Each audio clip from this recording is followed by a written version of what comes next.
Wow. Pura Vida family. Thanks for tuning in. Make sure you guys can hear me. Let me get a one. Make sure my mic is working. Make sure I ain't muted or anything. Much love and respect to everybody that's tuned in. I see a lot of familiar faces. Thank you for being here once again. All the real supporters and all those who are really eager to learn. Apart from all the personal stuff and all the real petty nonsense that goes around in this community.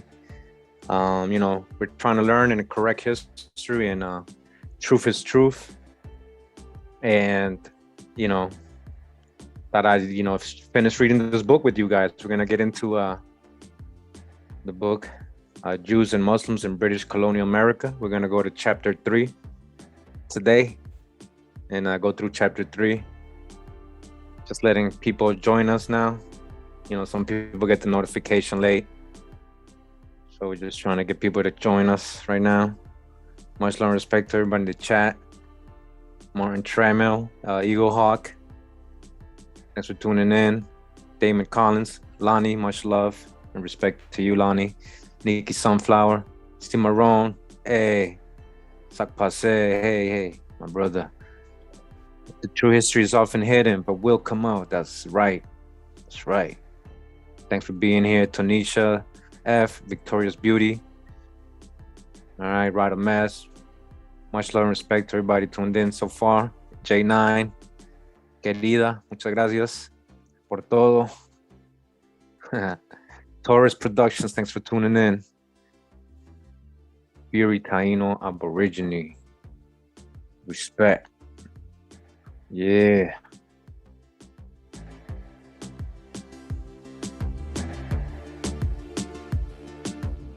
Yeah, we got Spirit Love, Spirit 7 Love in the house.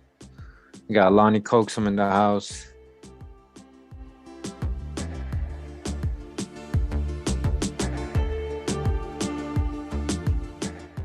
We got the Big Black American Secret. Much love and respect, family.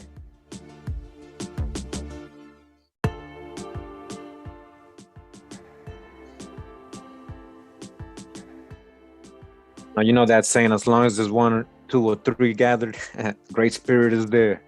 All right, so I guess we got enough people, you know, here. We got a community. We got Lynn. Thank you, Lynn, for tuning in. About to get started. Just jamming a little bit. If you feel like getting up and dance, go ahead and do it.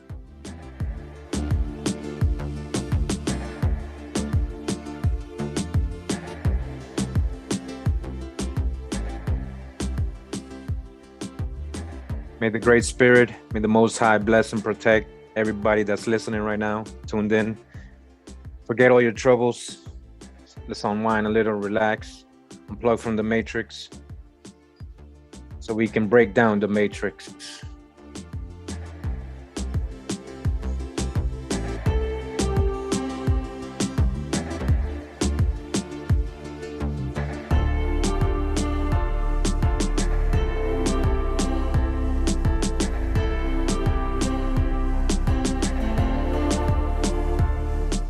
Yeah, we got Joe Sykes in the house. Franklin, son of God. Hey man, you know, we're just taking one day at a time here, you know. It's a blessing every day. Much love. I love you, Lonnie. Thank you. We got Mr. LD Johnson. Hey, Eagle Hawk, just hit me up in the email. No problem. Appreciate it.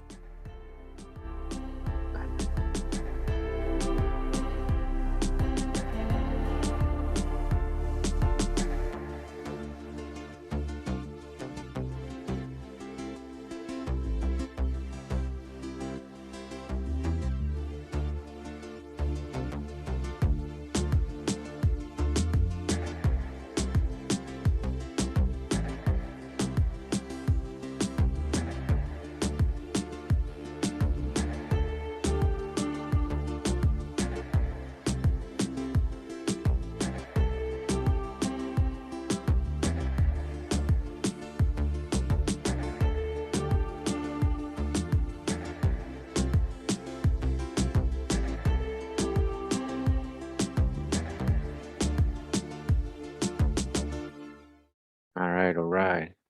We're gonna get started here. Let me pull up the book here. Wow.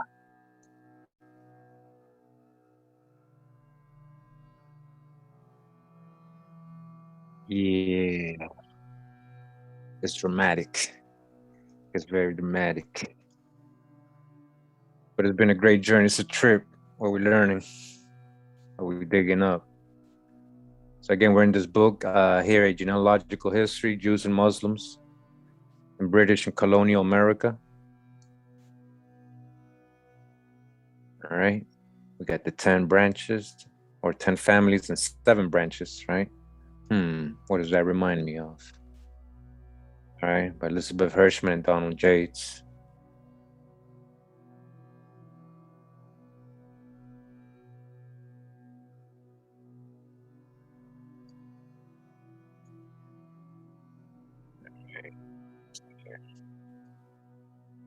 Before I actually start today, I wanted to go ahead and go over some info that we've gone over before, real quick, just to help out. Let me see, which one is it over here? A second.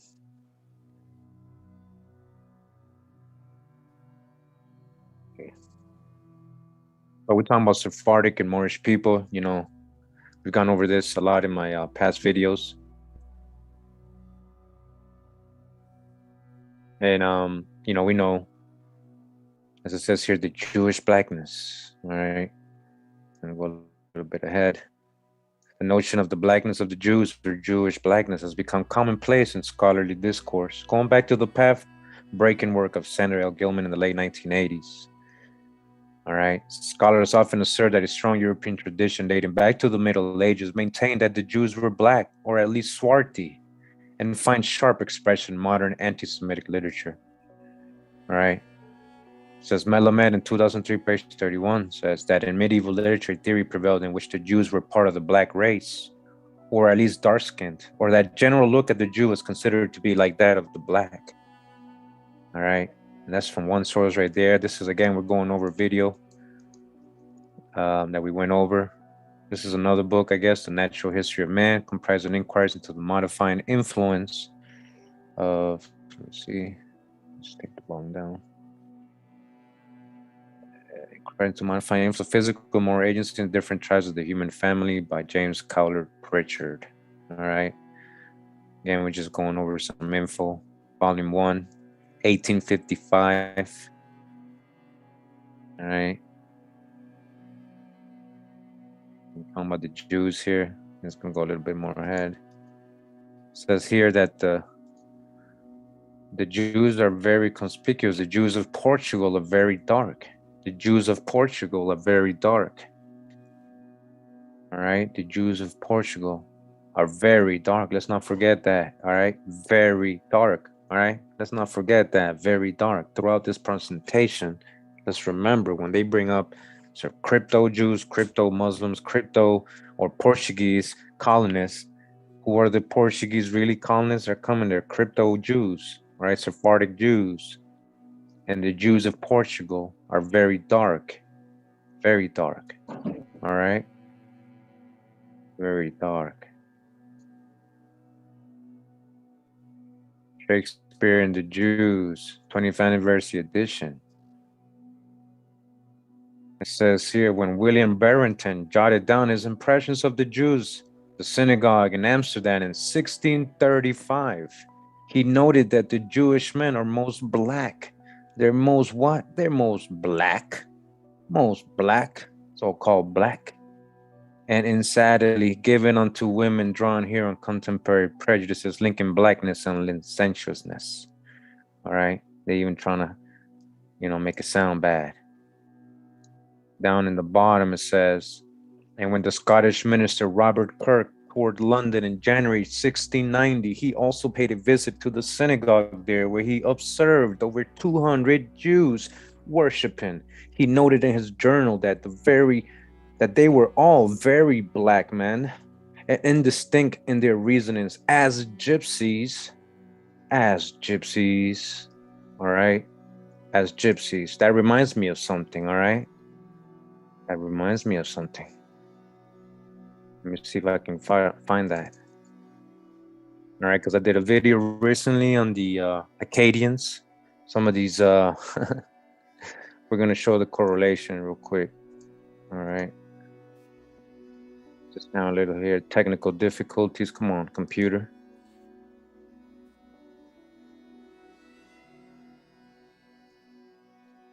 All right, but we read, if you haven't seen my Acadian Cajun video, we actually read a newspaper from the 1800s stating that the gypsies that were coming in from Spain, the gypsies were so dark-skinned that they were considered a separate Negro race. So this is correlation. Again, we was just going over one of my old videos here. Make sure to catch this as part 4 of Nations of the World. Make sure to catch that whole video. It's really good. All right, and now we're gonna go to another one real quick. All right, this is actually from my video, when Scotland was Jewish, right? The Jews in Scotland, crypto Jews under the Commonwealth. So we got it really deep into this. You know, Scotland's Jews, and this is the book we read when Scotland was Jewish. All right, as you can see here, DNA evidence, archaeology, analysis of migrations and public and family records show 12th century Semitic roots. All right, so we're correlating everything. We talk about the Melungeons in this video, break it down a little bit. All right, talking about Kennedy, and then we're talking about what? We're talking about, as it says here, that the Scottish aristocrats, the Scottish royal stewards, were equally dark and Semitic in appearance. All right, the stewards. Who's the stewards? King James. King James was a steward. We know he was a so-called black man.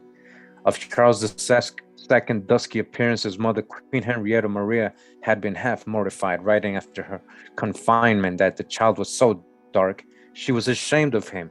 He was quickly dubbed the Black Boy. Enemies made out that he was a black bastard, begotten by a black Scotsman. All right. And we get pretty deep into this one, so make sure to catch this one. I don't know what number, I forget what number. I think it was Nations of the World Part 7 or 6. But you'll see the cover where it says the Scottish, when Scotland was Jewish. All right, so it's very deep. Let's see here. DNA and population studies. Why do you think they were Jewish? All right, let's see.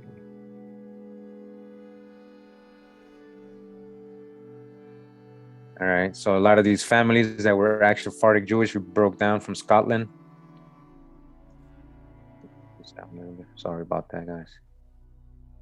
And Campbell, Forbes, Leslie, Douglas. We already know Douglas. That means black, Doug, Dub. All right, we broke that down. I'm gonna share another video real quick. Again, we're going over past videos that I got real quick. Just forget, we got a lot of new people coming in, you know, to my channel. And, you know, they don't have the time yet to have gone and check out the previous videos. You know, a lot of you are lucky enough to have seen them. Again, this is from past videos. This is the part where we, you know, kind of correlate always. We're reading from the history of the conquest of Spain by the Arab Moors. This is from 1892, you know, and it's letting us know in this part right here that, you know, Columbus, a lot of he was Moorish. He, you know, he came with Moorish civilization, and many of the people. Well, he left, you know, the port of Palos, which was a Moorish port. His sailors were many of them men with Moorish blood in their veins. It has been asserted that when the Moors were driven out, thousands took refuge in the south of France. All right. What happened there? Who afterwards, right?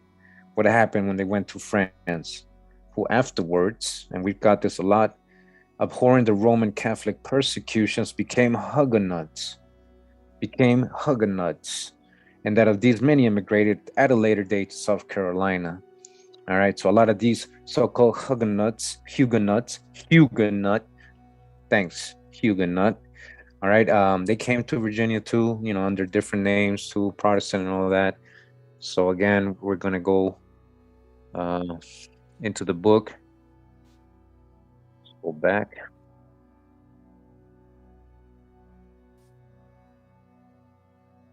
All right, Jews and Muslims in British colonial America.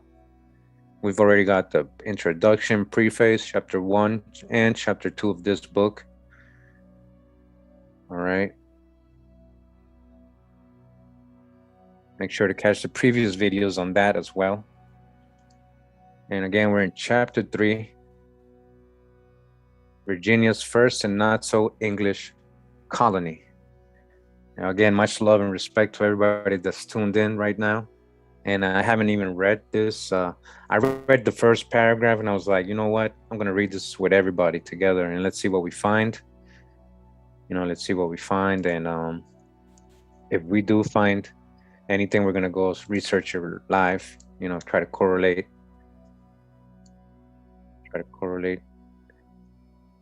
Chapter 3, Virginia's first and not so English colony. A volume of documents edited by Stephen B. Quinn on the Roanoke settlements begins by discussing Richard Holyoke the Younger. So we know that Halioc in the previous videos, that was a Moorish Sephardic family, the last name. All right, the Halioc collection is one of the biggest book collections for like these ancient voyages, not ancient, but colonial Middle Age voyages, and any documents. They have a huge collection, the Halioc Society. A lot of my sources are coming out of their, what they scanned from their libraries. It says here Richard Halioc the Younger and his older kinsman Richard Halioc, the two men helped provide the cartography, justification, and promotion for English colonization in America. Of interest is that the elder Halioc corresponded with contacts living in Spanish-held Mexico and Portuguese-held Goa in India during the 1560s. We maintain that given Britain's staunch anti-Catholic position at the time, his contacts could be of no other persuasion than crypto-Jewish, all right? His contacts were all what? Crypto-Jewish. Remember, we talked about the Protestant so-called the port Jews who had all the ports unlocked in the Atlantic. These Morisco, Jewish, crypto-Muslim people. They were the ones who were, again, the cartographers, the shipbuilders, the sailors, the ones in the commerce and the trade with the Indians, with the local indigenous populations of the Americas all over. Again, crypto-Jewish, and it's letting us know here, all the context here, of course, they're going to be crypto-Jewish. Of interest as well is that he learned Italian from his friend John Florio. All right, Florio's Sephardic surname, Sephardic, remember? It's very dark complexion, the blackness, remember, let's not forget. Sephardic, we're just talking about so-called colored people, so-called black people. And especially when we're talking about 1400s, 1500s, 1600s, 1700s, even up to 1800s. And still now, man, just a lot of people don't know the ancestry. In order to read navigational documents in that language, he then worked with Stephen Parmenius to compile a multilingual set of documents on Eastern North America. Parmenius was the son of converts to Christianity from Turkish-held Hungary, Turks, right? Converts. Whether a Jewish or Muslim faith is not mentioned, all right? Although knowledge of Hebrew argues for the latter, right? Muslim, they're saying. And sailed with Sir Humphrey Gilbert, dying like Gilbert at sea in 1582. Not content with this, Halioc also gathered information from botanist Pierre Pina, all right? Pina, Sephardic surname, as well as merchants, all right? Who's the merchants? We broke this down a lot. Who's all the merchant families? A lot of this Moorish, Muslim, Sephardic, Jewish families were the merchants and navigators in Paris and Rouen, two crypto-Jewish hotbeds, all right? Hotbeds, crypto-Jewish hotbeds, Paris and Rouen, all right? Y'all in France hearing me, that's the history. He then produced the documents that was to make the winning case for English colonization in the New World. The stock he proposed as settlers of this new frontier were Englishmen and women who might be regarded as surplus to the needs of their own land. These surplus persons, we will show, are those recently driven to England by religious persecution in Iberia and France. All right, put this down, sorry. Conversos and Moriscos, who were adamantly anti-Catholic and desperate enough to climb aboard a cramped, unsafe boat to settle in a faraway terra incognita, inhabited by ravening beasts and treacherous natives. So who were these so-called English that were sending over here in cramped ships, right? Ships, Deuteronomy 28 ships. Yeah, crossing the Middle Passage. Recently driven to England. These were people who were recently driven to England by religious persecution in Iberia and France. People coming from France and Portugal and Spain. Iberia was big. Iberian Empire, could even be North Africa, parts of Italy, most of the Mediterranean. All right. So a lot of these people were ended up in England. England was a major spot where a lot of these Huguenots, a lot of these people were persecuted, a lot of indentured servitude. People were just being sent there to work. And from there, they would ship out people to the American colonies, as they're letting us know right here. All right. Again, we're just talking about, you know, swarthy people here. All right. Got to break the spell. It's not all white people. We're talking about conversos and moriscos, who are anti-Catholic and desperate enough to climb aboard cramped, unsafe boats to settle in a faraway land in the promised land. All right, even if just treacherous natives, as they say, right? Wild Indians over there. In this respect, they followed the example of their co-religionists who remained in Iberia and who under cover, all right, under a cover of Christian conversion, right? It was just a cover. They weren't really Christians. Eagerly boarded vessels bound for the new Spanish colonies in the Americas. Bound, all right? Bound. Literally bound, like bounded, like indentured. Bound. All right, a crypto-Jewish refuge in northern New Mexico lasted from 1579 to 1591. We're going to get into that deeply, the southwestern U.S., who were these founders, these first Europeans settling over there. All right. A lot of them were actually Muslims, crypto Jews. Yeah, people of color from Europe. Yeah, from Iberia. Yep. We're going to break all this down. It says here, perhaps these early forerunners of the Eastern European Jews who embraced the America as the Golden Land at a much later date. All right. So now they're talking about the Ashkenazis. So these are the forerunners. Who were first? The crypto Jews were here first. They were the forerunners of the Eastern Europeans, all right? Who came much later date, learned through surreptitious correspondence that life was endurable. There, despite the forbidden environment, they must have calculated that better fortunes lay in making the journey than in remaining in some Protestant-held way stations, such as England, France, or Holland. All right, so all these Protestant countries, especially these Protestant countries, were the ones that had all these so-called Jews and Muslims. Why? Again, same people. What is a Protestant? Again, another Christian cover. It's just another Christian cover. They just been there longer under that title, Protestant. All right. We've broken this down. A lot of these Sephardic people, a lot of these Iberian people were all the way 1200s already in England, and Scotland. We got that already. A lot of these prominent family clans and all that, like the Stuarts we got, right? Very dark and so-called Semitic, as they were calling it. So, these Protestant havens, especially when the Counter-Reformation dragnet seemed to be tying its control in Europe. Part of the resurgence of Catholicism was the confinement of Jews in ghettos. Jews were ghettoized in Rome. All right, we're not talking about recent times. In Rome, the Jews were in the ghettos in Rome by Pope Julius IV in 1555, and in Florence in 1571, setting off a new wave of expulsions in Italy, the Holy Roman Empire in France.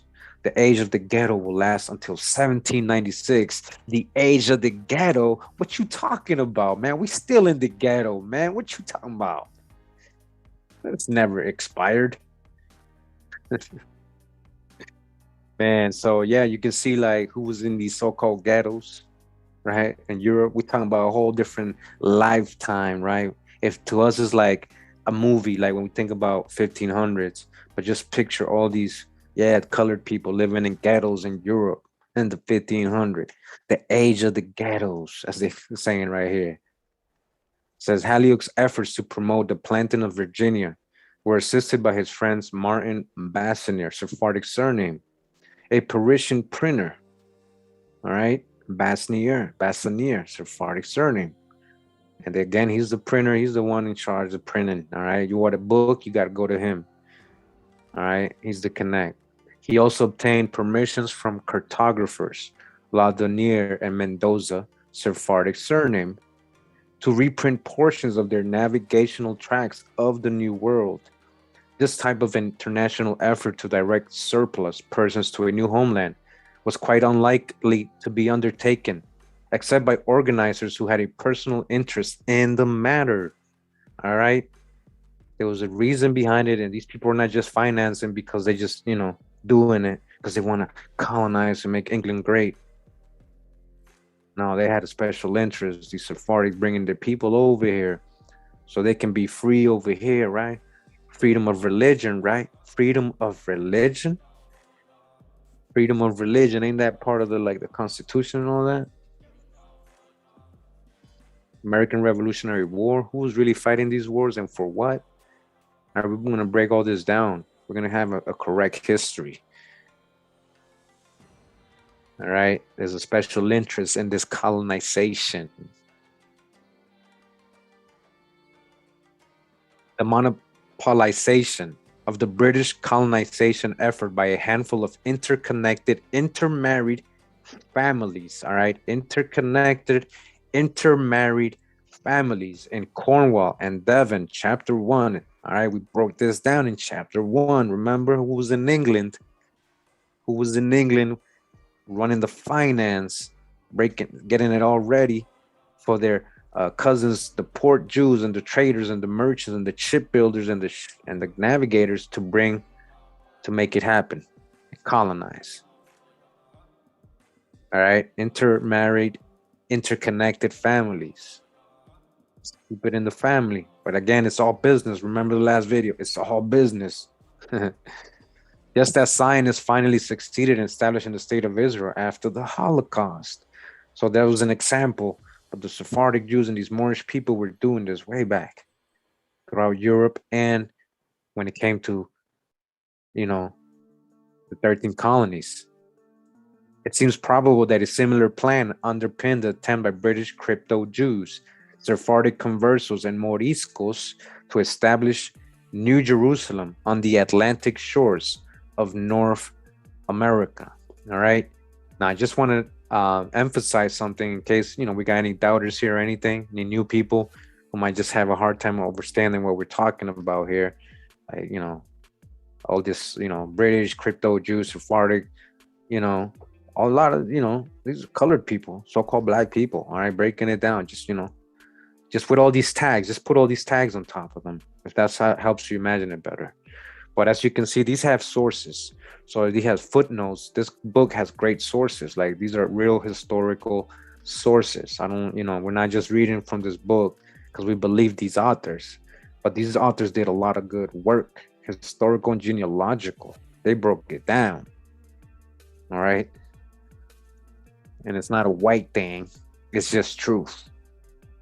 Truth has no color. All right. A Morisco, all right? Who's coming over here? Conversos Moriscos. Morisco is a Moor. A Morisco is a Muslim converted over to Christianity. It's a Moor under the cover of Christianity. A cover of Christianity. Morisco. Over the past 2 decades, Jewish scholars have gradually recognized that it was Sephardic Jews, all right? Not the better known Ashkenazim, not Ashkenazi Jewish people, Israeli, and again, no disrespect intended or anything. We're just talking about history here, and they know their history. So it says, again, we're starting to realize for the past 2 decades, whenever this book was written, like in the 90s, I believe, or 2000, early 2000, have gradually recognized that it was Sephardic Jews, not the better known Ashkenazim of Central Europe, who acted as avatars of modernization.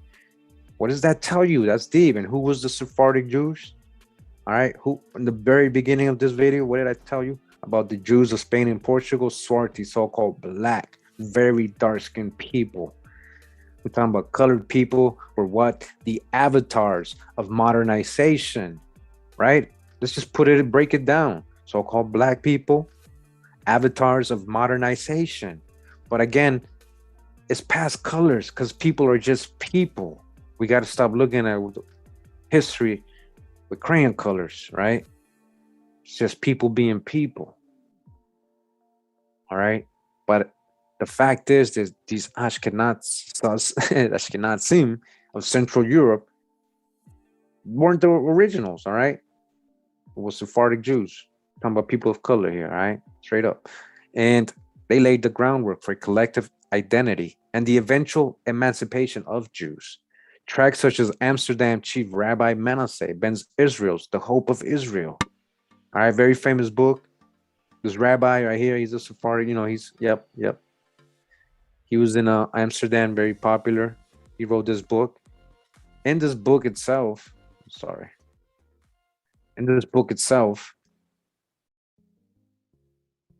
he was writing how in the hope of Israel, right? What is the hope of Israel? I'm gonna let you know straight up what he means by that. The hope of Israel for his people, right? For his Sephardic people are the American Indians in the American land. You got to read that book. He's straight up telling you when they got here, they found the lost tribes. They found the lost tribes. He writes it in this book from the 1600s, and I've broken this book down in my Hebrew Aboriginal Copper Color series. I know a lot of people wasn't understanding what I was doing, what I was showing. But we ain't talking about religion. We're just talking about true history. Just like here, we're talking about true genealogy. All right.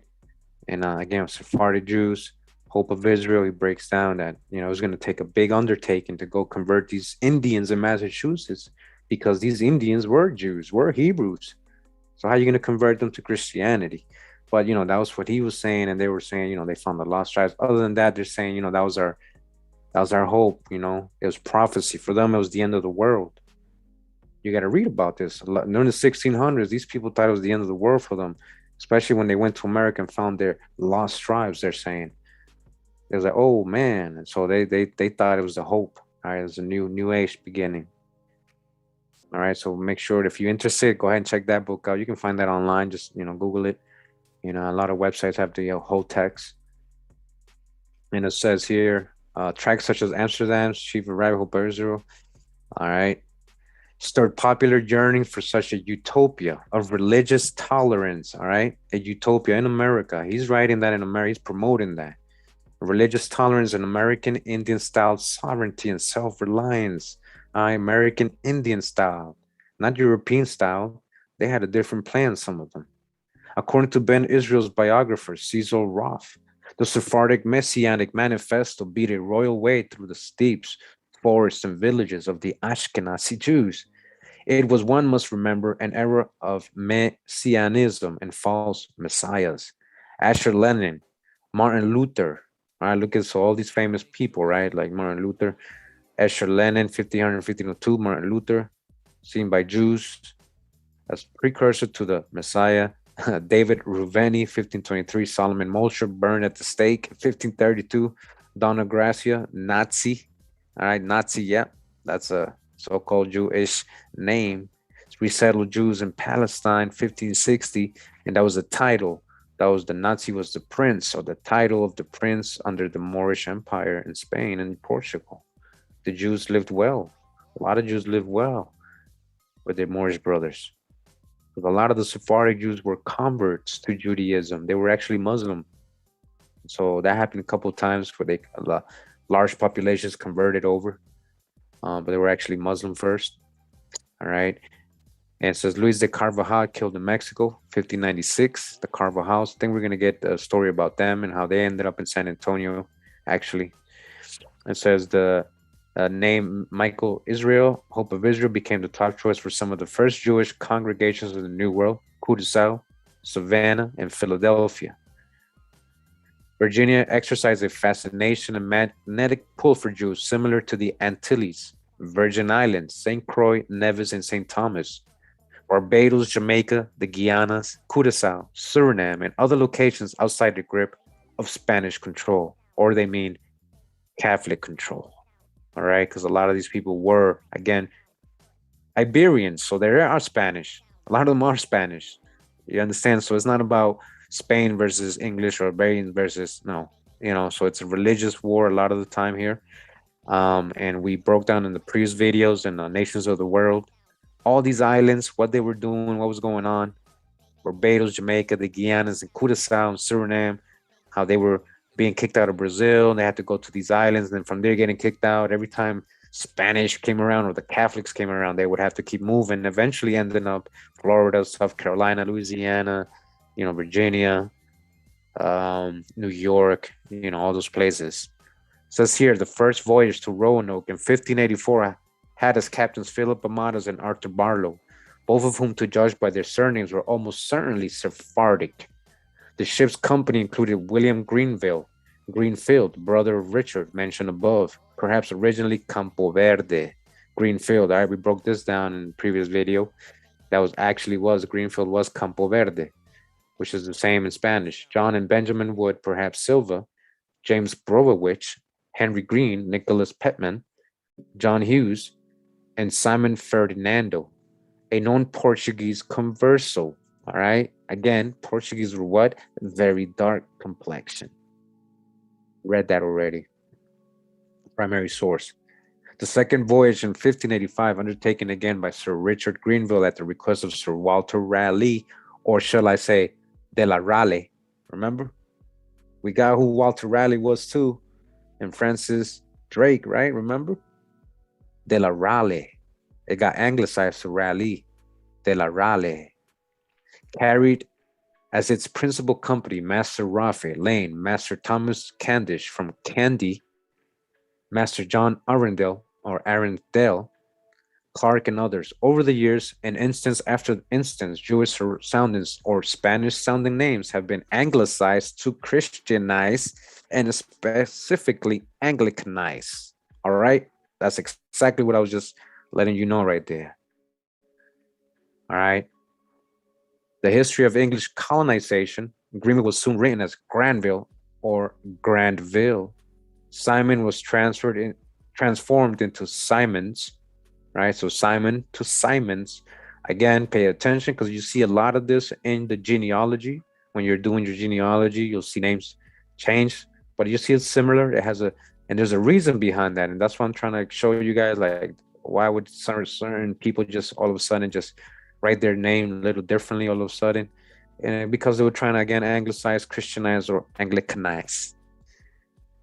Granville was soon written as Granville or Granville. Okay, so we got that. Baruch becomes Brooks. So Baruch means blessed or blessings, blessed. Baruch in Hebrew became Brooks. All right, Brooks is Baruch, Sephardic Jewish name. And Locke acquired the more familiar appearance of Locke, L-O-C-K-E. We have seen how Drake's arms and origins were whitewashed by historians. What? All right. I didn't say it, man. All right. Kurimeo, stop making up things. All right. So the author's right here saying somebody got whitewashed. All right. Francis Drake. Hold on. Shout out to Troy Johnson, right? Big shout out to Troy Johnson. Again, if you haven't seen this video, we broke down Francis Drake, who he was. This is a more real depiction of what Francis Drake would look like based on the many sources that describe him. And again, so shout out to Troy Johnson for your painting this awesome, painting. You got a lot of talent. Gonna change the world, man. Gonna change the world, man. All right. So just to correlate again, we're gonna go back to the book. All right. Appreciate everybody that's here, tuned in. It's hard to go ahead and read the chat while I'm reading, but I feel you guys. I feel it. I feel you guys. You're here with me, building. All right. So I'm gonna put my email in the chat in case you don't have my contact. All right. And if anybody wants to share something or write to me or contact me, that's the way. And also I'm on Instagram, Kurimeo Khan. So you can find me there, direct message. All right, here's my email. All right, and I appreciate everybody donating. Much love and respect to you, Red Brown. All right. And let me just see. Nagama, Naftali, thank you. Tay Fingley, thank you for the donation. And of course, Lonnie, much love and respect to you, always. All right, we're gonna continue here. All right, so he's letting us know, right, how Drake's arms and origins were whitewashed by historians. Whitewashed, all right, whitewash. He's gonna show some examples of the whitewash because I know he got some portraits in this book. As before, the ships stopped first at the Canary Islands, a land with large converso Morisco population. Who's Moriscos again? Muslims who converted to Christianity. Talking about so-called black people. Not get that mixed up. All right. Where? In the Canary Islands. Large population of them there. All right. We got that in chapter 2. Let's not forget. Check out the previous videos. Upon reaching the North American mainland, near Cape Fear, the ship's log discusses Captain Aubrey and Captain Moniton, Sephardic surname, a trading family later active in Jamaica. All right. A lot of Sephardic Jews in Jamaica. All right. The list of colonists left to settle at Roanoke is given in Appendix E in original spelling after time, with a bit of decipherment. The pattern seems clear. Can names such as John Gostigo, Antoine Ruse or Rose, Thomas Parry, Joseph Borges, Spanish surname, or Borges, and Bennett, Baruch. Bennett, we broke this down. Again, Bennett, all right, the slave master, so-called slave master of Anthony Johnson, the first so-called black person to really own a slave for life, right? Anthony Johnson from Virginia. This was the guy he was indentured to, Bennett. Not this guy, I mean, but we already got, it was a Bennett. And Bennett is Baruch, so Sephardic. So that was a person of color too. All right, so not to mention Dugan Ganis, our friend Joaquin Gans. Be those of typical Britons? Are those British surnames? No, they're not. Obviously not. Obviously not. All right, so come on out of here with your hijack. You got to do real research. You got to understand genealogy. After the voyage to Virginia, Thomas Harriot wrote a glowing promotional report of the discoveries, noting that the metallurgist Gans had not only found rich copper ore, but also silkworms, flax and hemp, pitch, tar, rosin, and turpentine, saffron, cedar, luscious sweets, oily iron, pearl. He argued that the climate was entirely suitable for growing sugar cane, oranges, and lemons, and that a new kind of grain, maize, had been found, a new type of grain. All right, for all you guys, always, come with the hijack and my corn videos, talking about Kurimeo, corn, it's not grain, and corn is not this, and they weren't talking, they were talking about weed, and grain is that, and all this and that. They're letting you know they're calling maize a grain here. So a lot of the times when we see grains in Europe and all these old world writings, a lot of times they're talking about maize. They're talking about that Turkish weed they had, that Turkish weed. Yeah, which is only coming from America. So somebody was over there before Columbus came. All right, maize in the old world, but it's American. Yes. How did it get over there? How did it get to ancient China? How did it get to ancient Egypt, supposedly, right? How did it get over there? If it's American. We brought it out to the world. So they got a new kind of grain of maize. They have found it. They're like, word. The effort proved unlucky, however. In a few months, the settlers became homesick and discouraged.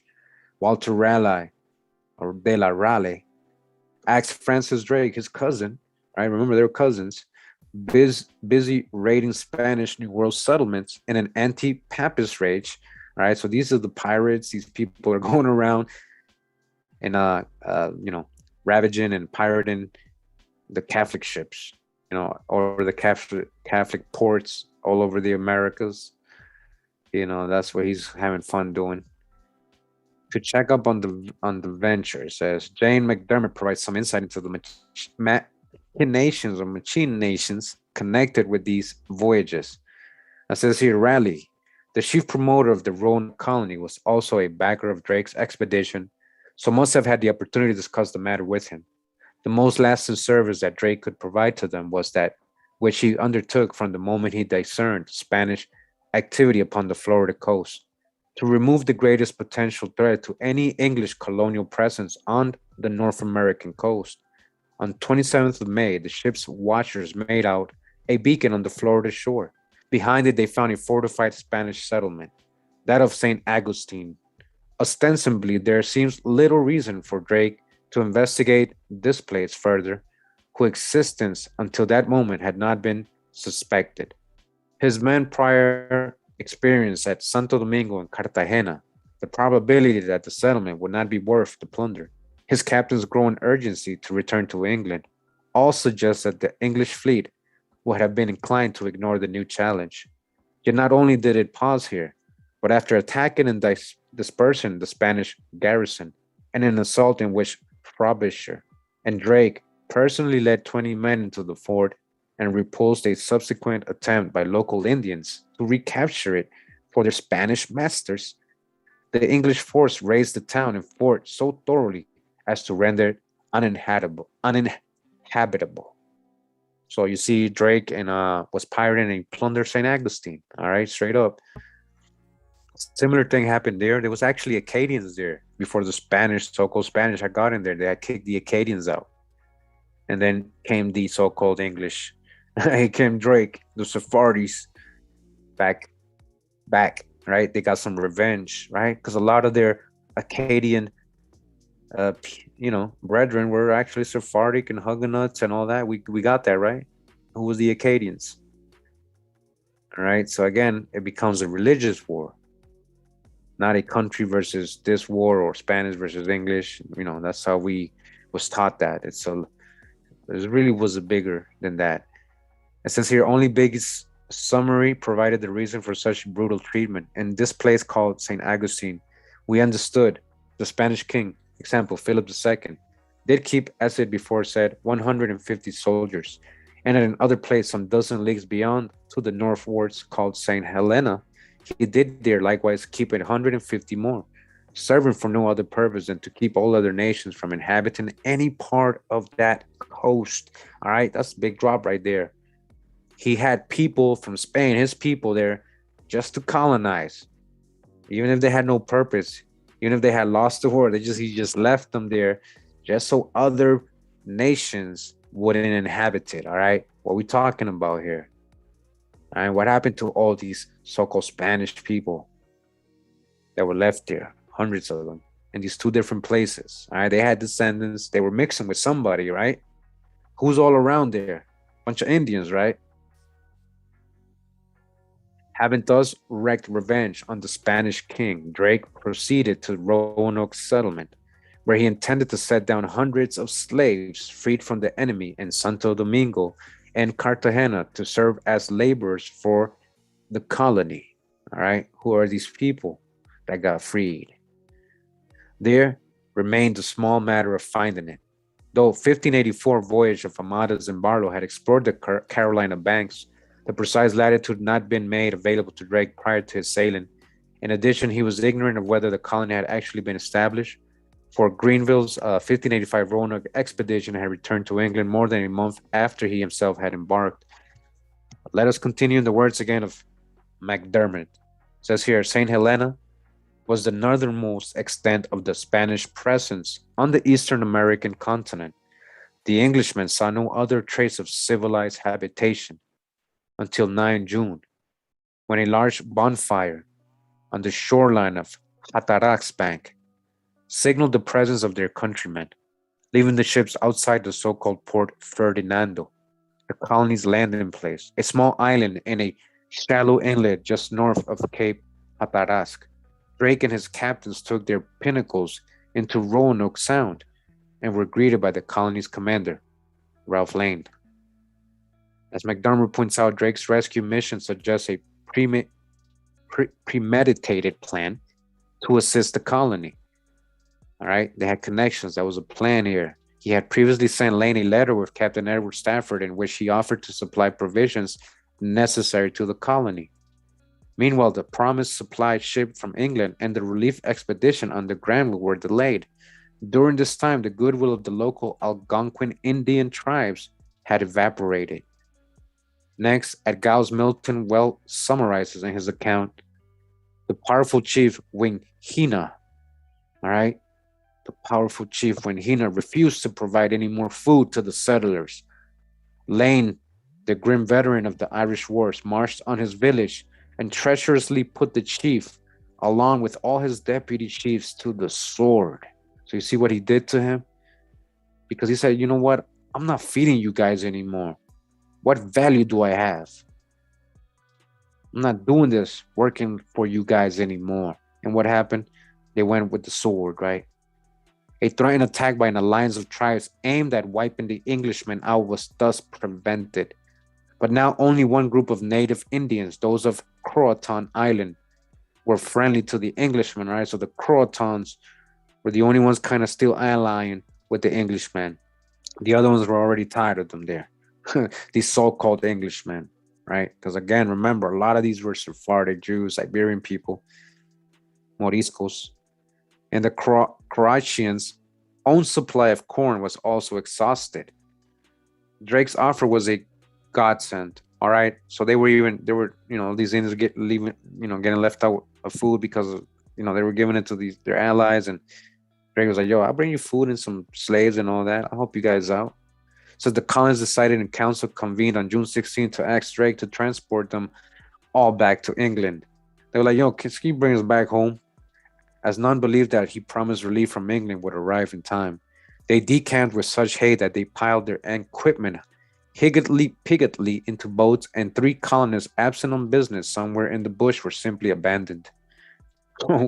They just left them behind. They're like, "Hey, where's Bobby? I don't know, man. He left. He said he'll be back. All right, let's just leave him behind." The fleet made its getaway on June 18, 1584, ending the first chapter of England's colonization in the New World on a note of defeat and ignominy. Ignominy. All right, excuse me, please. All right, so that's Roanoke, unsuccessful, right? The second Roanoke colony, it says here. 2 years later, another colony was established at Roanoke. Its leader was a civilian named John White, an artist and adventurer known to speak Spanish, who evidently had Spanish connections. I remember that a lot of the Whites are actually LeBlanc, which is white. We got that in a past video. So it says he spoke Spanish, so maybe, possibly. He was quite familiar with the coastal interior and the Spanish, who attempted in 1571 to establish a mission there.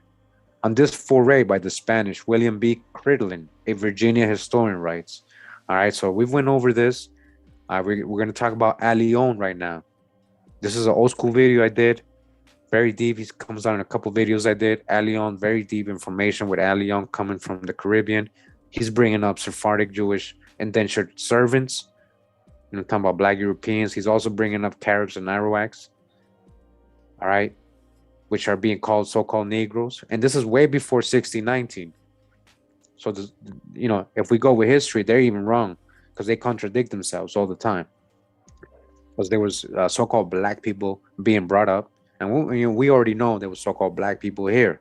When we talk about, I guess, these so-called Black Europeans, and, first they were already here in the 1500s, with the Spaniards, right? So-called Spaniards. Who's these guys? Who's these Spaniards? All right, so it says here the documents record that 1 year after the exploration of the peninsula by Verrazano, Lucas Vasquez de Allion, a lawyer and judge of Santo Domingo, obtained a patent from King Charles, or Carlos, so Carlos, right, of Spain, authorizing him to explore and plant a settlement on the American mainland. It was in June 1526 that Allion set sail with 3 small vessels from Puerto de la Plata, Santo Domingo.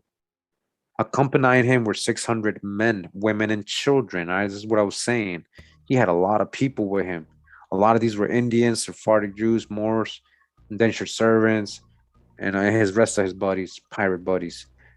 With sufficient supplies and 150 horses, the Allion entered the Chesapeake Bay, which he named Madre de las Aguas, or Mother of Waters, and ascending the Guandape, James River, right, the Guandape, landed at a place he called St. Michael, or San Miguel. All right, this is one of the first towns there. It's actually, can research this, San Miguel. St. Michael was the second colony attempted on the mainland of North America. After that, established by Ponce de Leon at Charlotte Harbor, Florida, in 1521. The Allions soon died of fever, and the settlement passed through a deadly winter marked by plague, Indian attacks, and a slave insurrection. All right, so their slaves were like, you know what? So who was the slaves again? We're talking about A lot of these black Latinos, these Sephardic Jews, they were sending, they were trying to get rid of this, again, the Moors and the Sephardic Jews from Spain and Portugal. And no better place than to send them to work in the plantations. That's what they thought. Kill two birds with one stone. Use these people to colonize, get rid of them at the same time. And, it works out for everybody. But again, then you get things like this. We got slave insurrections. That's how a lot of these people also escaped, ran off with Indians. We got a lot of the Moranos. We got a lot of mixing. We got a lot of, coming together, even the Indians with these people coming together and again doing the insurrection. So a lot of these slaves, you have to prove it if that they were African, because what history teaches us, according to the original primary sources of what these people are writing, who they are enslaving and who they are carrying in their ships, it's Indians and their own free labor, which is coming from their country and other places, not Africa. So it says, Crinoline continues the story of Spain's thwarted efforts at establishing a presence in the region. It says here, no further attempt at colonization was made until 1570, when Menendez, governor of Florida, the Sirius of a colony on the Chesapeake, fitted out an expedition headed by Father Segura and Luis Quiros, assisted by 6 Jesuit brothers named Soli, Mendez, Linares, Redondo, Gabriel, Gomez, Sancho Cevalles, all conversos. All right, all these are what? Moorish people. Conversos. They converted. The expedition planted its little colony on the banks of the Rappahannock, but was soon betrayed by a supposedly converted Indian who had received the baptismal name of Don Luis de Velasco, a Sephardic name. A supposedly converted Indian, huh? De Velasco, conspiring with other Indians, massacred the unsuspecting Spaniards to a man, and it was not until the following spring that Mendez learned of the disaster through a pilot he had sent with supplies. He immediately sailed for Axacan, as the settlement was called, captured and hanged the murderers. When Captain John Smith of Jamestown explored the Rappahannock, he found an Indian, Mosco. Example, mosque, a Muslim name, Mosco, Morisco, Mosco, with whom he could converse, presumably in Spanish. All right, did you know John Smith spoke Spanish? All right, you hear, this is a history they will never try to tell you. They don't even want you to even think of things like this. All right, and used as an interpreter. So they used him as an interpreter. How lucky were they, huh? And they were using Spanish. John Smith used Spanish to talk to this Indian, so the Indian could translate it to the, in the Indian language. Mosco was a lighter complexion than the other natives and wore a beard. Evidently, he was a descendant of the ill-fated colony. All right, so this so-called Indian was actually a Sephardic Jew. You see that, a Muslim Moor. All right. He was one of the descendants of the ill-fated colony. Smith and Newport also had found an Indian, whom they used as interpreter, on their voyage to the Falls of the James, just 10 days after landing at Jamestown. And it is reported that they also saw a Jew of light complexion and an old Indian with a beard. Presumably, they were descendants from the Spanish settlement of St. Michael. It says here, Raleigh's second expedition had 94 colonists, including women and children. The families were supposed to be planted farther north at Chesapeake Bay, but the transport ships peremptorily abandoned them at Roanoke in order to pursue their preferred business of raiding Spanish treasure fleets in the Caribbean. They just got rid of them. Like, yeah, you guys get off here. White quickly returned to England to obtain supplies and reinforcements, but it was the year of the Spanish Armada's invasion, and England was focused on repelling the attacks. He was not able to return until August 1590, when he found the entire settlement abandoned. The only trace left by the second colonists was the word Croatoan carved into a tree. You see what happened?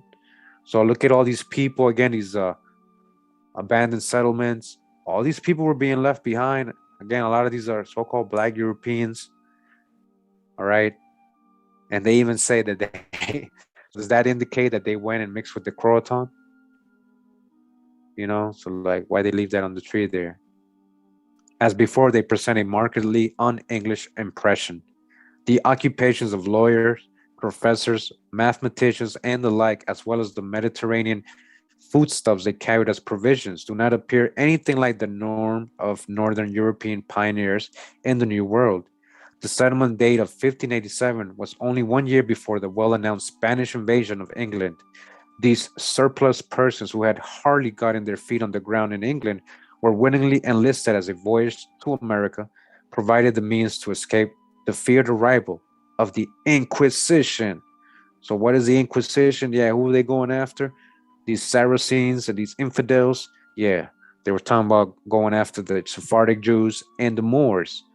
So why would English people fear the Inquisition, right? If they weren't Sephardic Jews or Moors. Numerous studies of the so-called lost colony of Roanoke have attempted to locate survivors among the mixed tribes of North Carolina, including the Occaneechi, the Lumbee, Tuscarora, Coharie, and various Algonquin groups in the area. All right, this is deep right here. C.D. Brewington, a distinguished native of Sampson Company, wrote The 5 Civilized Indian Tribes of Eastern North Carolina, with historical facts about these Indians whose descendants are still here, and evidence of their intermarriage and life with the so-called whites. All right, they're naming European whites. All right, from Sir Walter Raleigh's Lost Colony, but they weren't whites. All right, we know that the word white and white people did not exist. The word even white was not mentioned until 67 years later after Jamestown was founded. Anybody even considered white? So these so-called whites were not even white. All right, we're talking about Sephardic people. They got Mediterranean customs. They're saying their last names are, and that's why they're saying the genealogical history tells a different story. And again, they were mixing with natives, right? What else would they do if they get left behind? What else are they going to do? They got to survive for the people who know how to survive. And yeah, Indians are that welcoming to take on people. If they really respect their customs and stuff, they adopt people, or take them as servants. Either way, you're better off than dying, right? Now it says, yet an equal number of books and articles have attempted to demonstrate that the Englishmen and women from Roanoke Colony could not have survived for long in the wilderness and so never managed to join together with local Indians. They claim that Virginia Dare, probably a Jewish surname in origin, see chapter 1, the first whites, right, in parentheses, right, they know what they mean, child born in English America, and John White's granddaughter probably died of starvation in the woods or fell with an Indian tomahawk in her skull. There are significant genealogical indications of the lost colonies blending with the Indians, however. The 1790 federal census includes a fourth column between the number of females and slaves in the household designated to enumerate other free persons.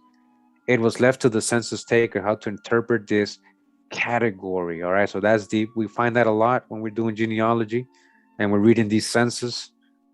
A lot of the time it was whatever the census taker interprets, right? When he hears or he sees somebody, oh, she looks mulatto to me. Oh, that looks like an Indian. Oh, that looks like a so-called Negro. Black, Oh, I think they're from here. Let me put that down. A lot of the time is whatever the census taker is putting down or interpreting. So in Sampson County, North Carolina, home of the Cohairi or Cohairi Indians, one of the claimed descendant groups of Roanoke settlers. All right, you see that? Gotta look into that. The enumerator seems to have used it for Jews and Indians. Brewington's ancestors, for instance, are listed as other in the household of Aunt Brewington, where there are 3 others and nobody else, a whole household of others. So what are they? They're saying those are the Indians, individuals listed only by first name like Hannah and Old Nat can probably be identified as taxed Indians, all right? All right, you only find the first name. We find that a lot in genealogy too. All of a sudden, it's just a lady with first name. What's her last name? Nobody knows. Nobody knows her last name. All right. Mixed breeds living in the settlement, so taxed Indians or mixed breeds living in the settlement rather than with other Indians in the interior. This was certainly an odd direction for Indians of any sort to be moving, and taxed Indians are found in only a few other locations in early America. The Virginia frontier in Pittsylvania County, that's in Virginia, was one. All right, so I've gotten some people in their genealogy to that in this county right here, so that's very interesting. More other households from Sampson County with their number of members include our Joseph Williams, or Hannah Williams, Nathaniel Revel, Jack Walden, Cressy Lucretia, William, Old Nat, Molly Cluis, Rachel Green, Cloralee, Mary Wiggins, Levi Emanuel, Becky Cobb, David Terry, Ephraim Emanuel, John Flowers, Abraham Jacobs, John Emanuel, Jack Maynard. A lot of the times, just a side note here, Jack is a short or nickname for Jacob. I found that out recently. A lot of the times they just go by Jack, but it actually comes from Jacob. And we have already got in the book Sephardic Jewish surnames. So we got a great book there that we read from. The Jackson surname actually goes back to sons of Jacob, Jack's sons, or sons of Jacob, Jacksons. All right. So side note there. So again, Jack Maynard, John Cooper, White, Jesse Emanuel, Nicholas Emanuel, Moses Carter, Henry Carter, and Patty Wiggins. Neighboring North Carolina counties, Dublin, Bladen, Brunswick, Johnston, Onslow, and New Hanover have heads of household falling in the same category. Although not as many, we mark names that are likely Jewish or crypto-Jewish with an asterisk. So Davis, I know Davis goes back to David, right? Isabella Jones with 2 slaves, Boone, Samuel Bell, many many of the Joneses, the Barfoot, Jacob or Jacobs, altogether Pages, Burnett, Johnston, Perry. Perry's a Sephardic surname, Chas and Kalop, the Mary from Tamar. All right, the Mary, it's Tamari, right? Tamari, Tamar, one of the wives of Judah, an Egyptian. Tamar, a wife of Judah. He married an Egyptian. Yeah. Kumbo, James Sweet, Green, Freeman, Williams, Grimes, maybe Grimes, Hannah with 1 slave, Catherine Wren, Powell, Hesse with 3 slaves, Carvers or Chavers. All right, the Chavis, I mix them with Indians. A lot of Chavis goes back to Sephardic name. Mixing with Indians here. A lot of these families again mixing with the Indians. Just so you know, Sanders, Jim Boyd, Genoy with 6 slaves, Ithcock and Scott. Got a lot of the Chavis. Shout out to my Catawba brothers listening in right now. Shout out to the Catawba Saponis. Many of these names are either Melungeon or Sephardic Jewish or both. A common name in the Lumbee tribe that probably derives from a medieval Jewish name is Brave Boy. Brave Boy. All right. That's not that's not an Indian name. It's actually medieval Jewish times too. In 1292, census of Paris lists numerous wealthy Jews from Brabant, a Flemish city, with ties to the cloth, weaving, and woolen industry of Lombardy, the Brabant Brebois, Bradby, a family that supplied multiple chiefs to the Pamunkey Indians of Virginia. Maybe a corruption. All right. All right. So again, this relationship, we're gonna get, we're gonna try to dig into all of this, try to really understand everything, right? Understand really what's going on, the true history. We gotta, again, if it's males coming in, they took on most of the time, they married for trade, for business. We got this again with the Acadians, right? They were marrying the women. A lot of them in Louisiana, the Choctaw women were lining up. They were lining up the Choctaw women. And before that, in Acadian Canada, the Metis women, a lot of the Algonquin, Botoc women, they like almost written Botoc out of history. A lot of them ended up in Cape Verde and other colonies. and they were described as Swarty, all these Indians. We got pictures of the Pamunkey Indians colorized. These all Swarty people. All I see is so-called black people. So what Europeans are mixing with them, because they don't look white to me. You get what I'm trying to tell you? So a lot of these were black Europeans. It's just, we thought they were all white. We're losing that part. We always thought it was slave masters or European whites, British Christians. None. It wasn't like that. Again, what's the name of this video today? Virginia's not so English colony, the Sephardic Moorish Jamestown and Roanoke history. All right, thanks for tuning in. It says here, Jamestown colony 1607. After the failure of Roanoke colony, interest in establishing a foothold in the New World waned with the deaths of Raleigh, Greenville, and ultimately Elizabeth herself. Even before the Queen's final years, remember we're talking about Queen Elizabeth, who had ties with what? The Arab Sultan of Morocco. All right, we broke that down many times. Just Google it right now if you like. That was her ally. Queen Elizabeth, Protestant, leaned more towards Protestantism. So even before her death, the Queen's final years, however, Raleigh and his party had fallen out of favor. In 1594, public sentiment turned against Sephardic Jews when intriguers trumped up charges of treason against Elizabeth's court's physician, Rodrigo Lopez. All right, so she got for Sephardic Jews working for her all over the place. All right. A decade later, a brief peace treaty with Spain scrapped most of the new colonization plans. But in 1606, Elizabeth's successor, James I, all right? So he's the took over. Remember, now we're coming in with Catholicism. James I granted a charter to the Virginia Company, all right? Again, James Stewart, all right? James Stewart, the Stewart Swarty, right? Swart. James I. King James, the King James Version, right? He authorized the version of the Bible. That's what most people read today. He left out some books. All right. Why you do that, James? It says here, granted a charter to the Virginia Company to attempt a new beginning in North America. A new beginning, a commercial venture. All right. This is a business venture. All right. This is not about taking risks and going to Africa. This is a real commercial venture from the outset. The corporation was subscribed to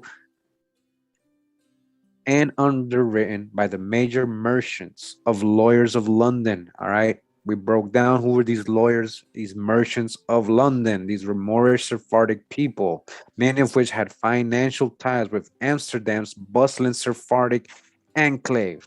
All right. They had a whole network. Remember that. On May 13th, 1607, 3 small English ships reached the mouth of James River on the Virginia coast after being diverted from the original goal of Chesapeake Bay.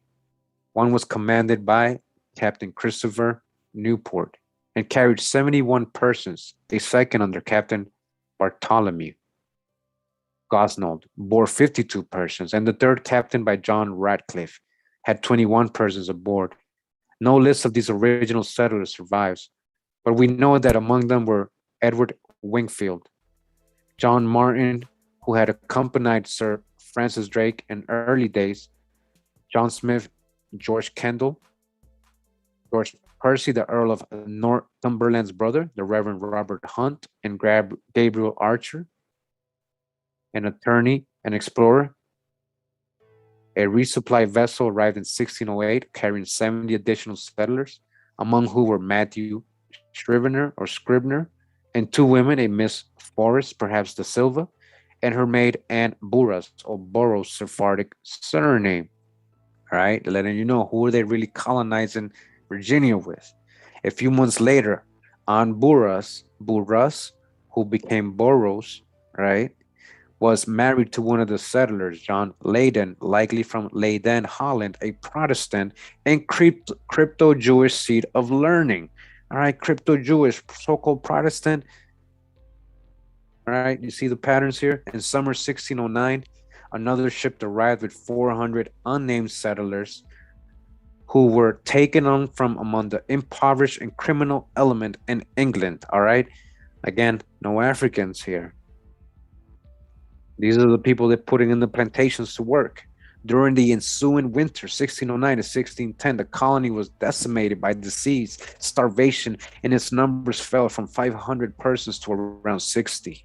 In May 1610, a new governor, Sir Thomas Gates, or Goetz, Gates, arrived with reinforcements, apparently from Poland and Netherlands. All right, more people. They're getting rid of people of Europe. Who are these people they're getting rid of? Remember what Benjamin Franklin said about the Polish, about the Netherlands people, about the Spaniards, Portuguese, all Swarty. These are all Swarty people. Swarty. All right. Both were countries to which Jews were pouring in at this time. What countries again? Poland and Netherlands. The Prussians, the Polish Prussians. Who's the Prussians coming over? Again, these are Sephardics, a lot of them Moorish people under the Prussian Protestant title. Sephardim to newly liberated lowlands and Scottish crypto Jews to Poland. Scottish crypto Jews, all right? It all comes together, especially from Aberdeen. In the meantime, Lord de la Warr stopped by to observe the colony. Dr. Lawrence Boham, or Boone, Sephardic, all right? Boone is Sephardic. We're talking about person of color, the Boones or the Boone, was on hand experimenting with medicinal herbs and botanicals. A list of known passengers aboard Gates' ship, the Sea Venture, is given in Appendix E. All right. Much love and respect to everybody tuned in. Appreciate the donation. Thank you very much. Indigenous Mind. Hope you guys enjoying this. You know, we're breaking this down. This is a great chapter. A lot of major drops here we can follow up on. It says here in May 1611, Sir Thomas Dale arrived in Virginia colony with supplies, farm animals, and 300 settlers, all right? More people. During this time, Samuel Argwell, Anglo-Norman Jewish name, based on Greek Argos, all right? Mediterranean person, all right? The same Samuel Argyle we read was going up to Acadia. He was one of those English that were kicking out the Acadians and resettling them. Yeah, remember? So it all comes together. These people doing all these things. Anglo-Norman Jewish name, right? He's doing it to Huguenots. It's all business. Remember, they use English titles and Christian, and to them it's all about survival and business, all right, for their family. The Reverend Alexander Whitaker and Ralph Hammer, Arabic name as Seller, had also arrived. In 1616, Abraham Piercy, Cape merchant, took over management of the Virginia Company. Sorry about that. So he took over the management of the Virginia Company, this Piercy guy, store in the colony, while in 1619, John Pori, perhaps from Porat, a Moroccan for Joseph, Porat, Moroccan for Joseph, John Pori, Porat, Moroccan, Pori was secretary. Several of these surnames are Sephardic. Epidemics still swept the colony. Some 300 persons died during the 1618 winter. A critic back home charged, instead of a plantation, Virginia will surely get the name of slaughterhouse. All right? They were all dying, though. What was going on over there? New management was chosen. Sir Edwin Sands from Alexander became treasurer of the Virginia Company in 1618, and Sir George Yearley became governor of Virginia in 1619. John Nichols Farrar Smith Sephardic became members of the Virginia Corporation the same year. All right? It's all them. By 1620, the Virginia colony had another new governor, Francis Wyatt. All right? Arabic surname, Wyatt. You see, we're talking about Arabs here in 1600s, right? Muslim people being what? Governors, secretaries, you know. Right? They didn't teach us none of this. They wanted us to think so-called white Christians, English Christians, right? Coming over. All right, you gotta break the spell. This is deep. I'm really trying to like help you break the spell, man. We're really correct in history. All right. It says that he put a premium on obtaining female settlers. Economic efforts included timber production, wineries, and ironworks and glass manufacture. Mulberry trees were planted to foster silkworms and silk making. All these industries were ones in which Sephardic Jews, Moriscos, all right, and Ottoman Turks excelled. They brought their skills over here. Sericulture in particular was a secret art jealously guarded and known only to them. Sericulture. Only Sephardic Moorish people did that. All right, they brought that over to America. These so-called colonists. The flight of Huguenots, all right? Here goes the Huguenots from Catholic France beginning about 1575 brought silk manufacturing to England. So that why would they, who was really working the silk trade, right? It was Moors. So why do the Huguenots got this profession? Because they're the same. Again, we read earlier today in the video, right? What happened to the Moors when they went to southern France? What happened to the Moors, guys? When they went to southern France, they became known as the Huguenots. Huguenots. That's why they got this whole silk manufacturing in England, the Huguenots. So that by the end of the 17th century, Huguenots numbered as high as 80,000 Moors in London. Again, let me put it in more clear words. 80,000 so-called black people, 80,000 Negroes in London that were Huguenots in the silk manufacturing industry. All right? Moors. Many of them were silk weavers or skilled craftsmen in other textile arts in Shoreditch and Spitalfields. Only 2 or 3 generations removed from being Spanish or Italian Jews. All right, only a couple generations they were from Spain or Italy, Jewish. All right, what would we read about the Spanish Jews? That they were very dark skinned, so-called black. We got the sources in the beginning of this book, this video. The Constitution of the Virginia Company was rewritten in 1621, named now as proprietors were. All right. Here we go. Who were these proprietors? Sir Francis Wyatt, Governor, Captain Francis West, Sir George Yearley, Knight, Sir William Noose, Knight, Marshal M. George Sandys, Treasurer, Mr. George Thorpe, Deputy of the College, Captain Thomas Noose, Deputy for the Company, Mr. Powlett, Mr. Leach, Captain Nathaniel Powell, Mr. Christopher Davidson, Secretary Dr. Potts, Physician to the Company, Mr. Roger Smith, Mr. John Berkeley, Mr. John Roth, all right, John Roth. Didn't he have something to do with Pocahontas? Mr. Ralph Hammer, Mr. John Pontus, Mr. Michael Lapworth, Mr. Harwood, Mr. Samuel McCock, all right. Over the course of these arrivals, the surrounding Indian tribes had become increasingly disenchanted with the behavior of the colonists. They're like, yo, we're not feeling these people. What's wrong with them? They attacked the settlement in 1622, killing between 1/4 and 1/3 of the inhabitants. You know, I'm sorry to say, you know, so who are they really? They're really killing white people? You get it? You know what I'm saying? Is this really Indians killing white people? I think about that because we just broke down their whole genealogy. Especially when we talk about Huguenots, right? Huguenots, Sephardic Jews, Moriscos. They attacked the settlement, right?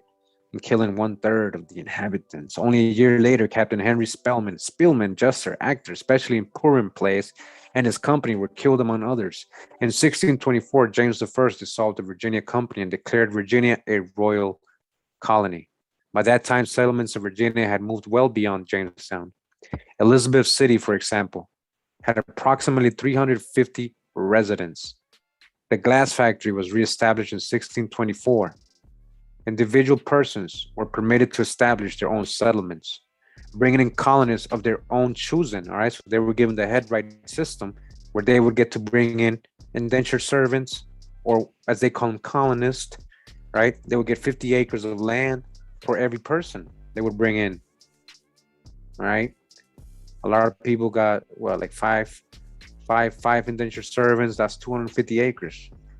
It says to settle in Virginia at that time, one need only swear allegiance to British monarch and be sponsored by one of the land owners. That's all you got to do.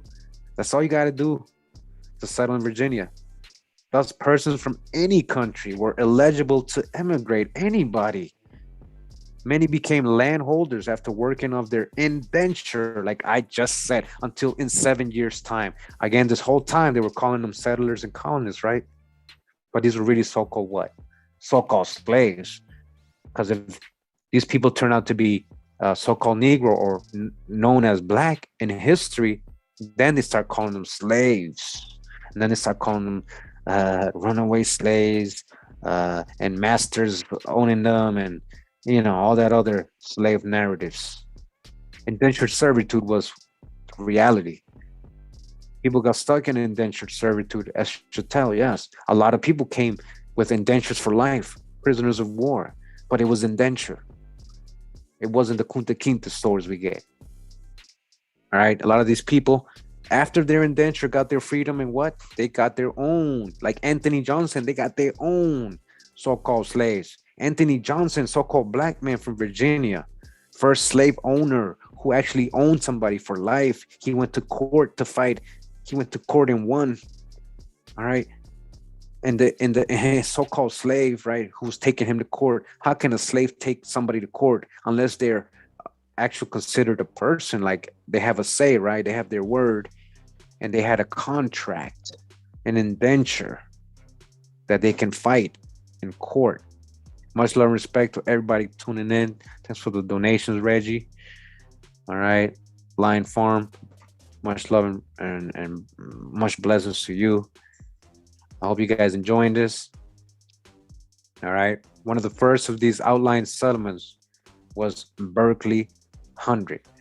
All right, check it out. This is what we're gonna do. This is one of those bathroom and water breaks. Yeah, I know, because I read, my mouth gets dry, and I gotta go refill my water bottle. All right, you guys don't go anywhere. We just tuning in, right? We're just getting started here. We're about almost done through this chapter. All right, so settle in. I'll be right back.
All right, all right. Hey, much love and respect to you guys for sticking around and waiting for me. You know, I'm not a robot. I'm human, man. I gotta go. Get up and stretch and take a break sometimes. Go get my tea. You know how I do it. So we're gonna go back to where we were. We're learning a lot today. Again, I'm reading this live with you. I hadn't even read this, chapter at all. So we get left off at the part where we know, most of these colonists, again, are coming in. They're Moorish, Sephardic people, so-called black people. They're settling in Jamestown with. Much love and respect to everybody tuned in. Peace out, Real Rap, tuning in. Kiowa, everybody in the mighty monkey on the beat. Hey, respect, brother. Indigenous brother over there in California. And you also got some Sephardic ancestry. A lot of you do, actually. A lot of us do. We're going to see that eventually. Hope everybody's going to see that. As you can see, why. All right, who are these founders and settlers, first colonists? All right. Now it says here, one of the first of these outlying settlements, Berkeley 100, established in 1619, it included 35 colonists. Another group arriving in 1620 aboard the Supply included Nicholas Healy, the ancestor of one of the authors, who was descended from the same Healy family in Bristol that married into the Drake family, as mentioned earlier. All right, that reminds me of a book when we're talking about Bristol. All right, the black population of Bristol in the 18th century. All right, Bristol, right, England. All right, we're gonna break that down. Bristol, Liverpool, and London, three major ports for people of color and towns and colonial medieval times, very populated with people of color, right? That's a whole history we're going to break down.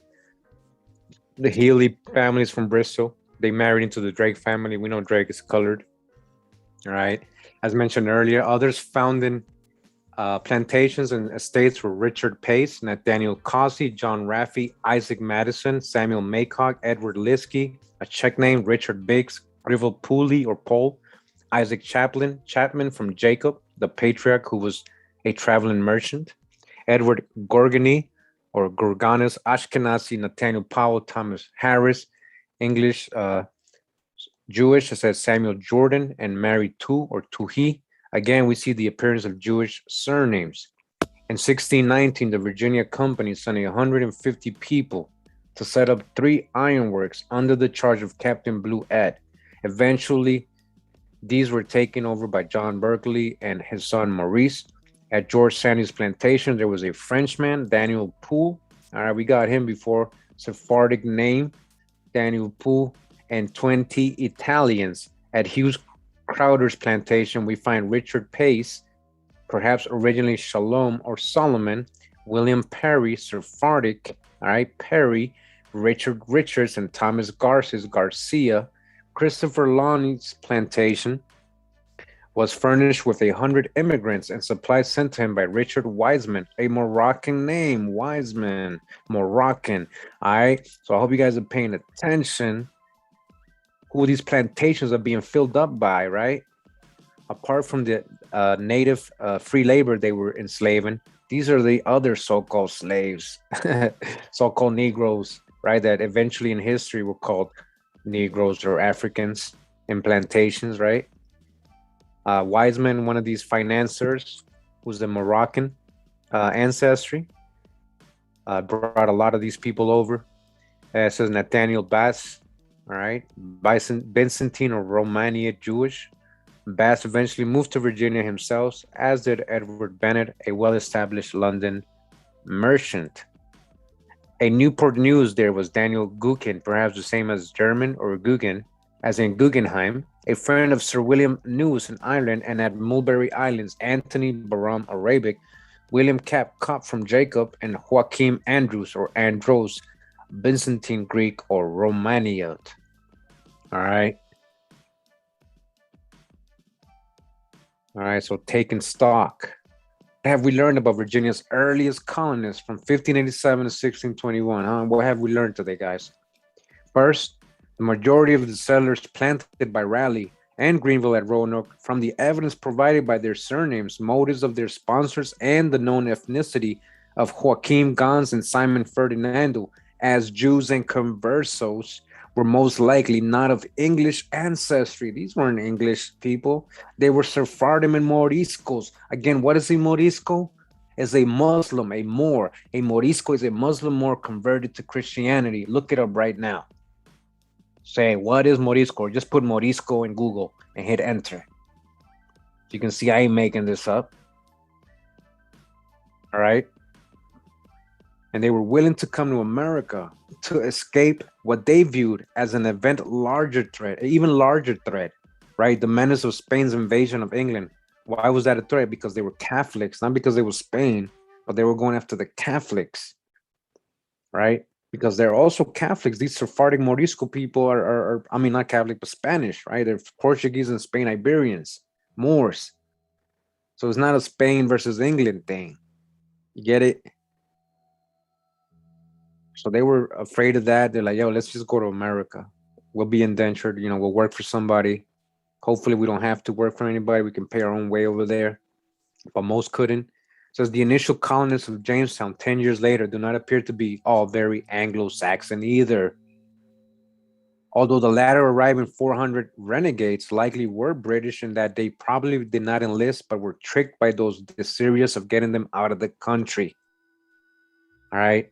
Many of these were spirited away. All right, we got this in my indentured white servitude videos and my Swarthy European videos and all my, how they were bringing them over the real Middle Passage, how they were spiriting away. That meant they were kidnapping a lot of these people, a lot of the children out of Europe.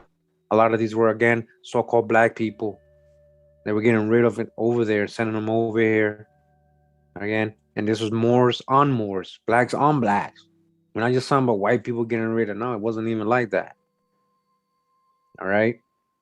It's deeper than that. Many of these were spirited away from alley houses where bounty hunters got them drunk and packed them off in the middle of the night before they knew what had happened. In any event, most of the two groups of early colonists perished unknown and unnamed, leaving no lasting legacy. So you see, all these people disappeared, right? Supposedly. All these people disappeared. They didn't leave no history, have no ancestors, no descendants. I mean, no, they do. Trust me, they do. The arrival in 1610 of Governor Gates finally does provide some names. Such persons as Sylvester Jourdain, Joseph Chard or Card, Francis Pierpoint, Edward Eason or Jason, and the like do not appear to be ethnically English either, but rather Sephardic refugees from France or Holland. Sephardic refugees. All right. So yeah, we're trying to here, build and learn. We try not to bring any static over here. We try to make this a channel where we just learn and build. You keep it respectful and we don't try to go off topic here and distract people. So we're just building again. I know right now to a lot of this is not, this is like, what's this info good for Kurimeo? I just want to hear about the Indian stuff, Kurimeo, or I just want to do this. So, man, why don't you do videos on this? But this is deep right here. If you can't see how deep this is right here, we're talking about the founding of the colonies of America here by so-called black people. This is deep here. All right, so I hope you guys are really paying attention, enjoying this. All right. Yes, and you are the original Americans too. You have two major genealogies, most of you. Do your genealogy and see for yourself. Don't take my word for it. Research it deeply, every line, not just one line, not just one grammar, a couple grammars, every line, so you can see. Even the ones you hit dead ends on, there might be reasons for those dead ends. Deep reasons. They don't want you to know a deep history. We're going to continue here. Again, we got a lot of Moriscos willing to come to North America. It says here in 1621, a total of 227 Walloons and French immigrants arrived to join a crowd of colonists emptied from the English port of Bristol the year before. The majority of these also were not persons of English descent. All right. Bristol had a large Sephardic community, one member of which, Nicholas Hill, is known to have been dark enough in coloring to have descendants classified as free persons of color. I ain't making this some generations later, right? Bristol had what? A large Sephardic community, all right? This is from the Bristol branch, the Historical Association of the University of Bristol, the Black population of Bristol in the 18th century. Hope you guys are paying attention, not over there arguing in the chat. The majority of these also were not persons of English descent because Bristol had a large Sephardic community, all right? Nicholas Hill, all right? Now, the author of this book, this is one of his answers. I want you guys to pay attention. The author straight up said that he descends from this guy, one of the authors, and it's a white person today. But what is he saying about his ancestor? Nicholas Hill is known to have been dark enough, all right, dark enough in coloring to have descendants classified as free persons of color some generations later. Some generations later. All right. Yeah, the author's white. He's loving this. He's probably like, oh, I admire this young man for reading my book. And you know, he's letting people know my ancestors are so-called black, but it's okay. You know, I don't have to save myself. Hey, don't worry, man. It's all good, man. A lot of so-called white people descend from so-called black people. They don't know it. All right. By 1624, we have the names Paul Sarett compiled several communities then extant in Virginia. In this listing, there's an abundance of names that seem to be Morisco, Islamic, or Moorish. We're talking about 1620s. Hello, wake up, break the spell, break the spell. Kurimeo, why are you trying to make us European? I ain't trying to make you nothing. Do your genealogy. If you're feeling guilty about something, insecure about something, do your genealogy. All right. I'm not generalizing. I'm talking about everybody got a different individual story in their genealogy and thousands of ancestors, not just one, thousands of ancestors. And this listing, and many of these, again, are most likely Morisco, Islamic, or Moorish. All right. Of these original settlers of America.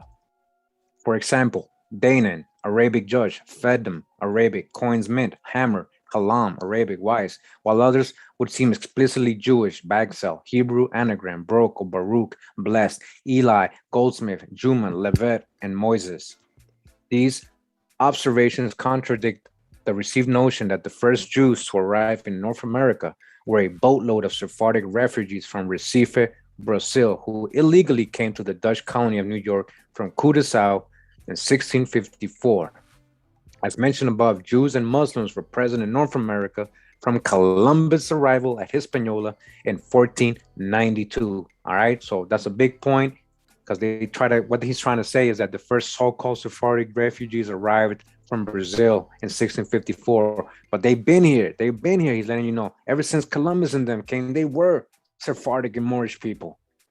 And then the colonists in Roanoke and Virginia too. This was before 1654, so that was not the first. All right, that's mainstream lies. As mentioned above, Jews and Muslims were present in North America from Columbus' time, arrived at Hispaniola in 1492, long before the English arrivals at Roanoke and Jamestown. Indeed, we believe that even the promoters, Drake, Raleigh, Greenville, and other West Country gentlemen evinced Jewish roots. They broke this down. These are people of color. Raleigh is de la Raleigh. They anglicized their name. And the larger part of the early English colonization efforts in the New World was a Jewish enterprise, one whose overriding purpose was to relocate refugees from Iberian diaspora and its fallout in other countries. This is real history. Immigration patterns in Virginia after 1624 suggest an even stronger picture of the Sephardic and Morisco presence. The aptly named Abraham, leaving London in 1635, had on board Walter Piggott, Henry Dodd Bell, Alexander Symes or Simons, and Simon Farrell. See Appendix C. All right. The David that same year carried Robert Alsop, Robert Barron, or Baroon, and Guthrie Lovett or Levite. The Bonaventure, these are ship names, right? 1635, listed as passengers, among others, Basil, a Greek Basil book or Hebrew anagram, Robert Perry. Again, remember Perry's Sephardic last name, James Mazer, and Thomas Hyatt, Arabic Hebrew for tailor, each bearing a Sephardic surname. More and more persons of likely Sephardic and Morisco descent continued to arrive. The Elizabeth 1635 of London carried John Bagby, George Trevis, example from Treves and Alsey, and Ellen Shore, Hebrew Shore, Bull, related to the name Joseph. The Globe also in 1635 brought Robert Copin, diminutive of Jacob, William Savoy, Mitchell Hames, and Anne Levians, or Levi, right? Levians, which seemed obvious enough not to call for comment. And the Alice had on board Robert Hagara and Sophia Roderick, Roderick, or Rodriguez, or Rodriguez. In 1700, several boatloads of Huguenots, refugees arrived in Virginia. What? How many again, Kurimeo? Several boatloads. What Africans? What Africans are you talking about? Can you show me one slave ship, one ship from Africa? All right, not no made up story without no records. You're talking about there's a piece of wood down in the Louisiana there, and you found a piece of wood, and that's your evidence because you found a piece of wood under the water when there's many shipwrecks there under that same water. You know, what's your proof? When we got several boatloads of Huguenots. Again, what's a Huguenot, Kurimeo? What's a Huguenot, Kurimeo? Again, what did we read earlier? When the Moors, right? When the Moors got expelled from Spain and Iberia, they ended up in southern France, right? What happened in southern France? They became known as Huguenots. A lot of those Huguenots or Huguenot came over to the Americas. We got the whole drop. We got much drop on the Huguenots. Make sure to catch the previous videos. We just did a drop on the Acadians and their relation with the so-called Huguenots. We're talking about Moors, so-called black people, so-called black people. Just keep repeating it, so-called black people. Break the spell, so-called Negro people colonizing America. The colonists, settlers, the first Europeans, so-called Negro people, mostly Sephardic and Morisco ancestry. Several boatloads, all right, several boatloads arrived from England, bringing these Moors. Many of these persons were likely Sephardic and Morisco ancestry. Break the spell, all right? You guys are building and learning. You're advanced right now. This is like calculus right here. You know, and this channel is like calculus. You got to be ready for some advanced information here. All right, we don't get stuck in the times and in our beliefs and what we want to only study and only push. We go where truth pushes us. All right, no matter, no personal stuff. The reader is invited to take a look at the complete list in Appendix E and consider their implications for the ethnicity of the Virginia colony and colonial America. The names Jean Vidu and Jean Moreau are Jewish and Moorish, all right? Moreau, Moorish, respectively. Jacques Roy means that the ancestors of this Jacques or Jacob, right? Jacques, remember I told you Jack is Jacob. Jack is a nickname for Jacob. Remember I told you that Jacksons means sons of Jacob. The Jacksons, sons of Jacob, were in the employ of the King Roy, or else played the part of the king in Purim play. Francois Sasson bears a famous Jewish surname, Sassoon, Susan, dating from the Babylonian captivity. The exilars, these are the Babylonian exilars. They were in captivity in Babylon. We're talking about royal, we're talking about real biblical stuff here, right? We're talking way back.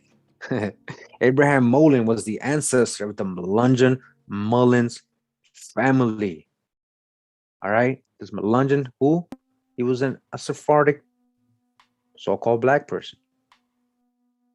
Francois or Francois du Tartre has a surname implying the person's ancestors were Tartar. Tartars. Jacques Broussais is a French cousin of the once Jewish Broussais or Bruce family of Scotland. The Bruce family is Broussais. The Bruces are Broussais. Isaac Simon Jordan bears a common French Jewish given and surname. Then there is Etienne Alcasant, a Turkish surname. Abraham Remy is a member of the French Jewish Melungeon family. Remy, Rame, Pierre Saracia's last name means literally Saracen, or Muslim in French, Saracen. All these Saracens. What is the Papa Bull? What did the Papa Bull say? What did the Pope say? We gotta go get all these Saracens and all these infidels and all these enemies of Christ. We gotta take all their lands, all their possessions, all their kingdoms, principalities. Let's take everything from them. They made war on you. On some of your ancestors, not all of them. They made wars on the other ancestors completely, though, not just to remove them, but to completely erase them. We're talking about the indigenous family of America. Unrecognized and acknowledged, these are the persons who helped to create the old dominion. All right, these are the people. Famous figures. How about the really prominent Virginians, the aristocrats, the first families of Virginia? How about them, huh? The Byrds, the Lees, the Henrys.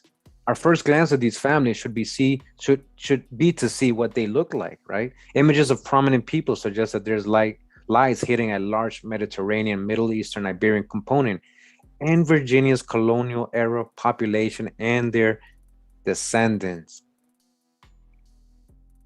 There lies hidden. William Byrd, the Byrds, right? So they're gonna, they show the whitewashed, they even tell us it's whitewashed paintings, right? Because they know he even said his ancestor was dark enough, so his ancestor would be considered free people of color. How can you mistake a white person for a free person of color? That's not gonna happen.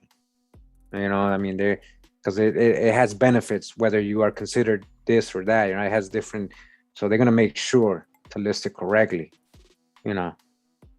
There's a reason they're calling them free people of color. These ain't white people. All right, William Byrd, the ancestor of the Byrds of Virginia, was the son of John Byrd, a London goldsmith. The earliest firm genealogical record for the family is mention of a Thomas Byrd, apprenticed to Henry Shaverell, a Hebrew anagram. So apprentice, right? If he was known to be a so-called black person, he would have been called a slave. So they would have said as a young, he was a slave too. But because he's a prominent London goldsmith, right, he was apprenticed only to Henry Shaverell. Vintner in 1608, subsequently admitted to the Wine Merchants Company in 1616. Thomas Byrd married his first cousin, Elizabeth Byrd. It was Thomas' son, John, who became a goldsmith. What is transparent from these records, given the occupations of wine merchant and goldsmith and the first cousin's marriage, all right, that's a common thing these Hebrews did. And no lie. Given the occupations, right, and what they were doing and who they were marrying, is that the Byrds were Jewish. Byrd was not an English name before this family became prominent. The first of the name probably came to England as a court musician, like a Sephardic Antons mentioned earlier, musicians. A relative was William Byrd, the Renaissance court composer. All right, publicly, they were not Jewish. All right, so they had a cover. As Jews were officially banned from England until 1664, they were what? Crypto-Jewish. The Byrds were crypto-Jewish, as were so many other persons in London, or secret Jews, so-called colored people. It is likely that at least the first generation officially practiced Catholicism, the religion of their parent country. English custom in London and other major cities allowed Spanish and Portuguese Jews as foreigners to worship at their own parish churches, which are presumed to be Catholic. All right, because it's all business. We need them. They're like, yo, stick around, guys. Like, we don't want you guys to practice but stick around. You guys make us money. You guys help us with the money and the trade and colonizing and all that. Stick around. William Byrd came to Virginia at the request of his uncle, Captain Thomas Stige, who was childless and designated William his heir. Although the exact date is unknown, his arrival was probably around 1670. The Stags were traders with the Indians, all right? Primarily the Catawbas and Cherokees. What Cherokees? What do you mean by that? All right? Could be other tribes, other Saponis, other Algonquin tribes, mixing in, eventually being known as Cherokee, Seminoles, other people. Very broad term when we're talking about Cherokee. That word didn't exist before Europeans arrived. Another profession, markedly Jewish, upon reaching adulthood, and receiving his inheritance. Byrd entered the lucrative triangular trade between Virginia, Barbados, and Africa. All right, that's the hijack. Tobacco, deerskins, sugar, rum, and slaves were the primary commodities of exchange. Typically, those who plied this trade imported slaves from Portuguese middlemen of the Guinea coast of Africa, and we're gonna dodge the hijack big time because we already know we broke that and debunked that in so many ways. Who were the Portuguese really enslaving? Again, let's check out the sources of what the Portuguese were saying and who they were going and putting under, all right, in their free labor and their encomiendas in all these places in their colonies. Rum and sugar were taken on board and transported to Virginia. American planters paid for rum, sugar, and slaves and tobacco, or deerskin and received credit in England or Scotland, paid out to them in manufactured goods, supplied on the steady stream of ships carrying new colonists, except for the profit margin of the merchants, frequently Jews. No money changed hands. This only in England, thus preserving the mother country's prohibition about allowing specie or spices to flow into the colonies or accumulate there. In 1673, Byrd married Mary Hormenden, whose lineage goes back to the St. Leger family of Cornwall, mentioned in chapter 1. Very importantly, biographer Alden Hatch tells us that this St. Leger family traces ancestry back to Bowden III, king of Jerusalem during the Crusades, who was evidently Jewish descent. Byrd soon became Receiver General of the King's Revenue, as well as Auditor of Virginia. As Hatch notes, he both collected the taxes and audited them. There are other strong cues regarding Byrd's ancestry and religious leanings. Hatch states that Byrd regarded Catholics as but 1 degree above the devils from hell. All right? So he wasn't really Catholic, you see. In 1699, when the Huguenots or the Huguenots were under attack, once again by Catholic monarchs. Why are the Huguenots being attacked by Catholics? Because they're Moors. It was William Byrd of Virginia who championed their cause. William said, yo, Huguenots, cousins, yo, cousins, come over here, I got you. About 300 of them were brought to safety in Virginia. 300 what? Moors. Who brought them over? Their cousin William Byrd. All right, you guys see what's going on here? Byrd. Byrd for 3. Where'd you get that last name, Byrd? Byrd for 3. Where'd you get that last name, Byrd? I had an interesting story today doing a genealogy with somebody. They're telling me how, because it's like old white lady, he remembers when he was young, who had ran into his grandfather, and she was so happy to remember that she actually was a sharecropper under him. Like she worked for her family, worked for him. He was the boss, so-called master. We found him being a slave master. We found his census with him being a slave master.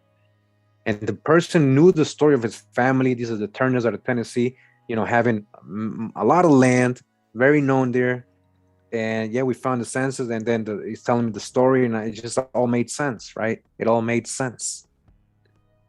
How'd you get that name, Byrd?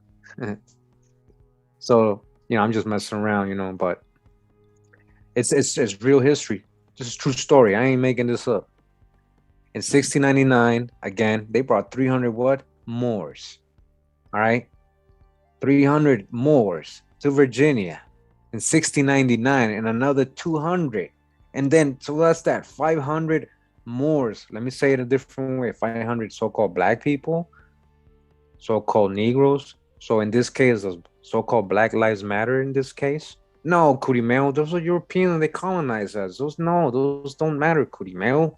They probably just got tans. That's why they're being, no. Sorry. So you're talking about reparations, you're talking about all this stuff. You don't really understand history.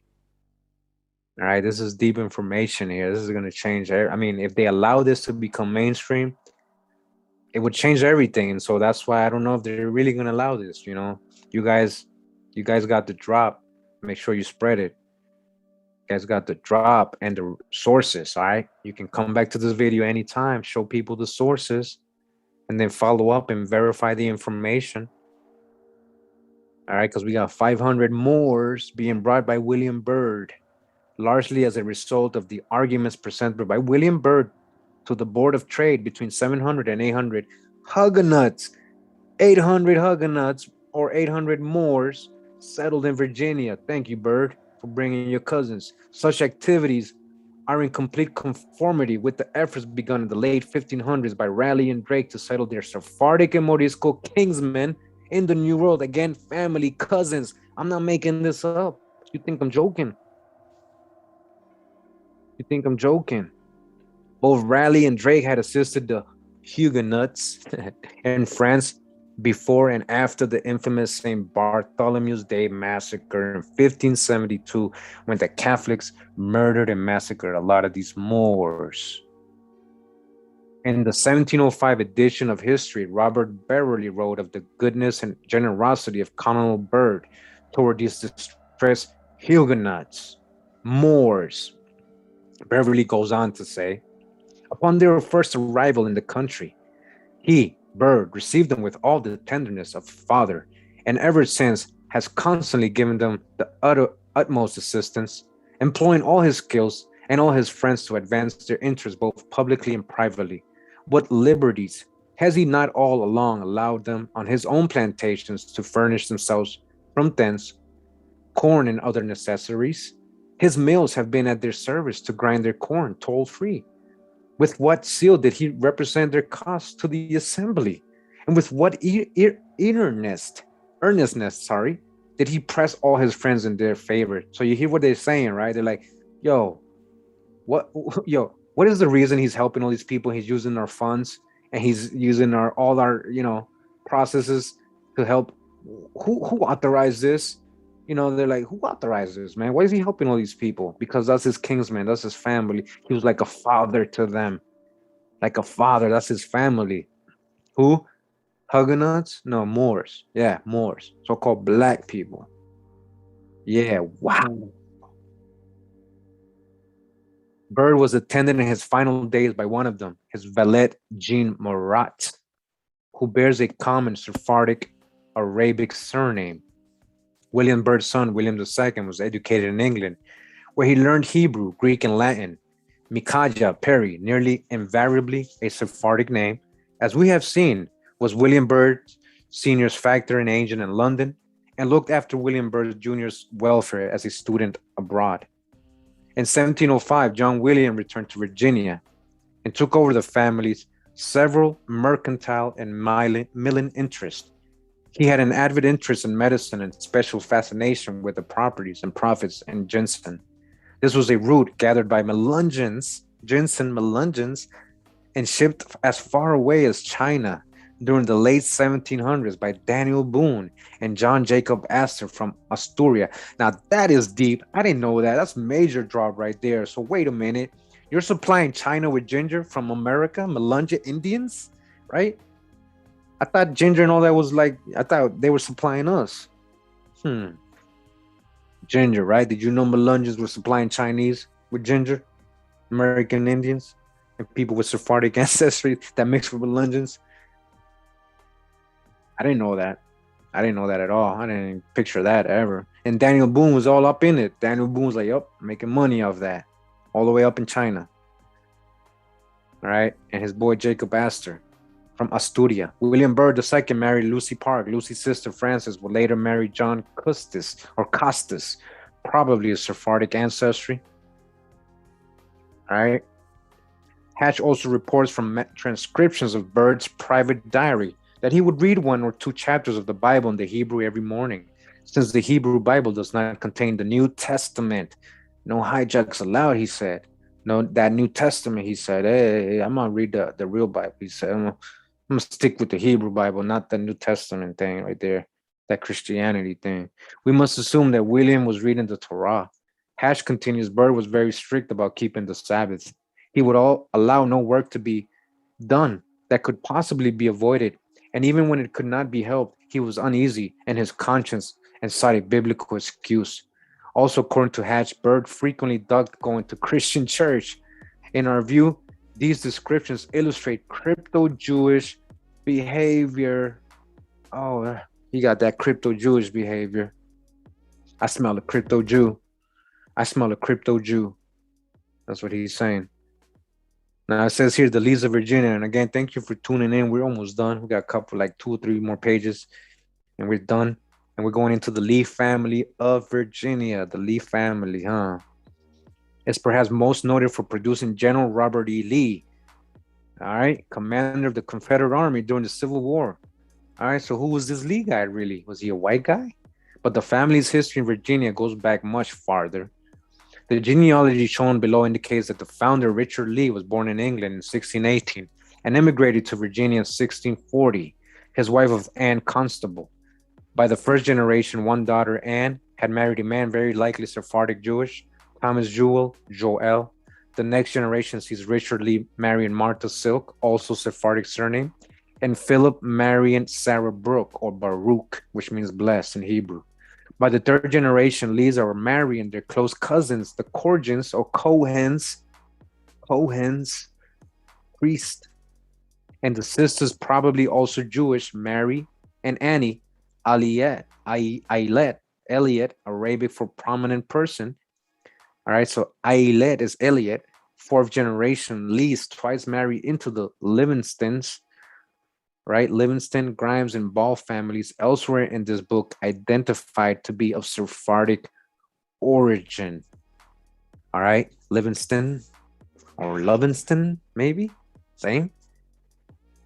They are marrying only close of kin. All right, they keep it in the family. Three other Lees and another Fendel with Sephardic height, Hayat, Arabic, and William Byrd, Page, Jewish surname, Toston for good measure.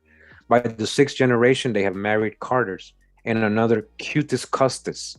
Although it was claimed at one time that the Lee family was sprung from Norman knight Rainier de Lega, who arrived in England in circa 1200, Richard Lee actually came from the modest Worcestershire family. Its founder was John Lee Lies, a clothier whose business was in the West Midlands. His mother was Jane Hancock, whose family were also cloth merchants. Richard Lee's older brother, John, was apprenticed to a Hancock Kingsman who was a wine merchant in London, all right? So his brother was being apprenticed to a family member. That's a common thing, right? A lot of these so-called slaves and these senses are actually family.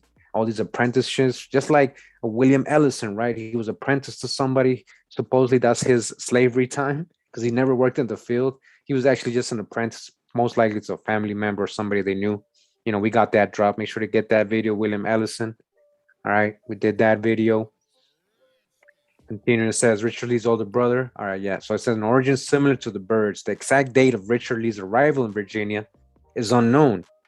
But by 1643, he was named Attorney General for the colony. Very much like the first Byrd, he began to profit not only from the income brought by his public offices, but also by trading with the Indians. For fur and skins. Who was doing that a lot? The Acadians, who was the first fur and courier du Bois, the Huguenots, who these French fur traders. And you see these so-called English also doing it's just a family business. It's not about English or French or anything like that. That was the trade they were in. They were about making money. Who? Sephardic and Moorish people. They were what? About business, making money. They had to trade everywhere they went. Monopolized the trade, made some commerce, made money. All right. And it continue. Let me see. I lost my place. All right. So skins. It says Richard Factor in London was John Lee's probably his brother. By 1650, he had risen to become Secretary of State for Virginia. By this time, he had also established a trading connection with the Netherlands, the Center for Sephardic Commerce. I remember New Jerusalem. Where was New Jerusalem? And Amsterdam. What was in Amsterdam? Plenty of Sephardic, Moorish, so-called black people. Who's the Black Dutch? Check out the video we did on that. Who's the Black Dutch? Who's these Black Dutch, really? The Center for Sephardic Commerce. Lee sponsored 38 indentured servants from Holland, whom he settled on headright, land granted to him for bringing them over as colonists. All right. So how much did he just get? Do the math. All right. 38 indentures. That's 50 acres per servant. All right. 50 acres for each indentured servant he got. He got land granted to him. That's what's going on at the time.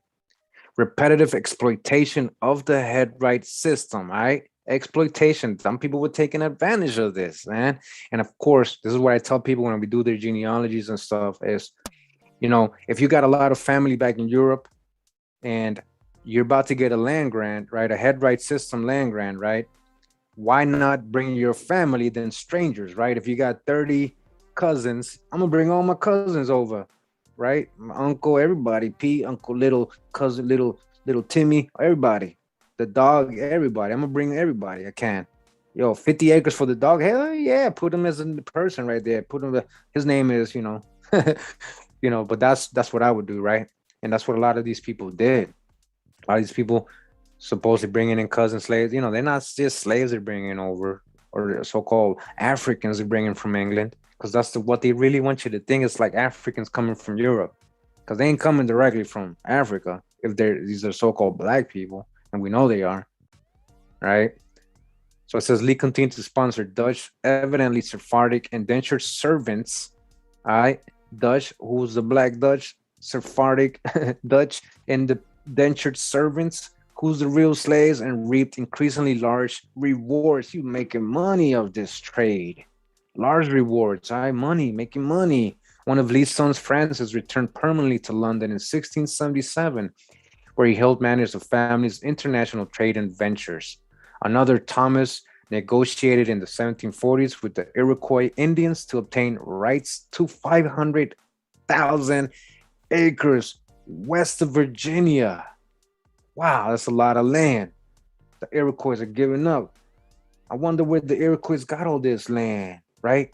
Because in case you guys don't know, and I'm sorry if anybody gets hurt by hearing this, because it's just history, the Iroquois are from Canada. They're not even from USA, right? They came into and they invaded and moved out and enslaved a lot of other tribes.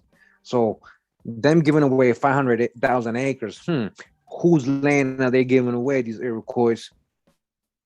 All right, think about that. Forming the Ohio Company. The Ohio Company, who's over there? The Sioux, right? Where the Sioux come from, originate? The Sioux from Ohio, from the Ohio Valley. The Sioux, right? They split, they went East Coast, and then some went to what they call the plains, right? To the west. The Sioux.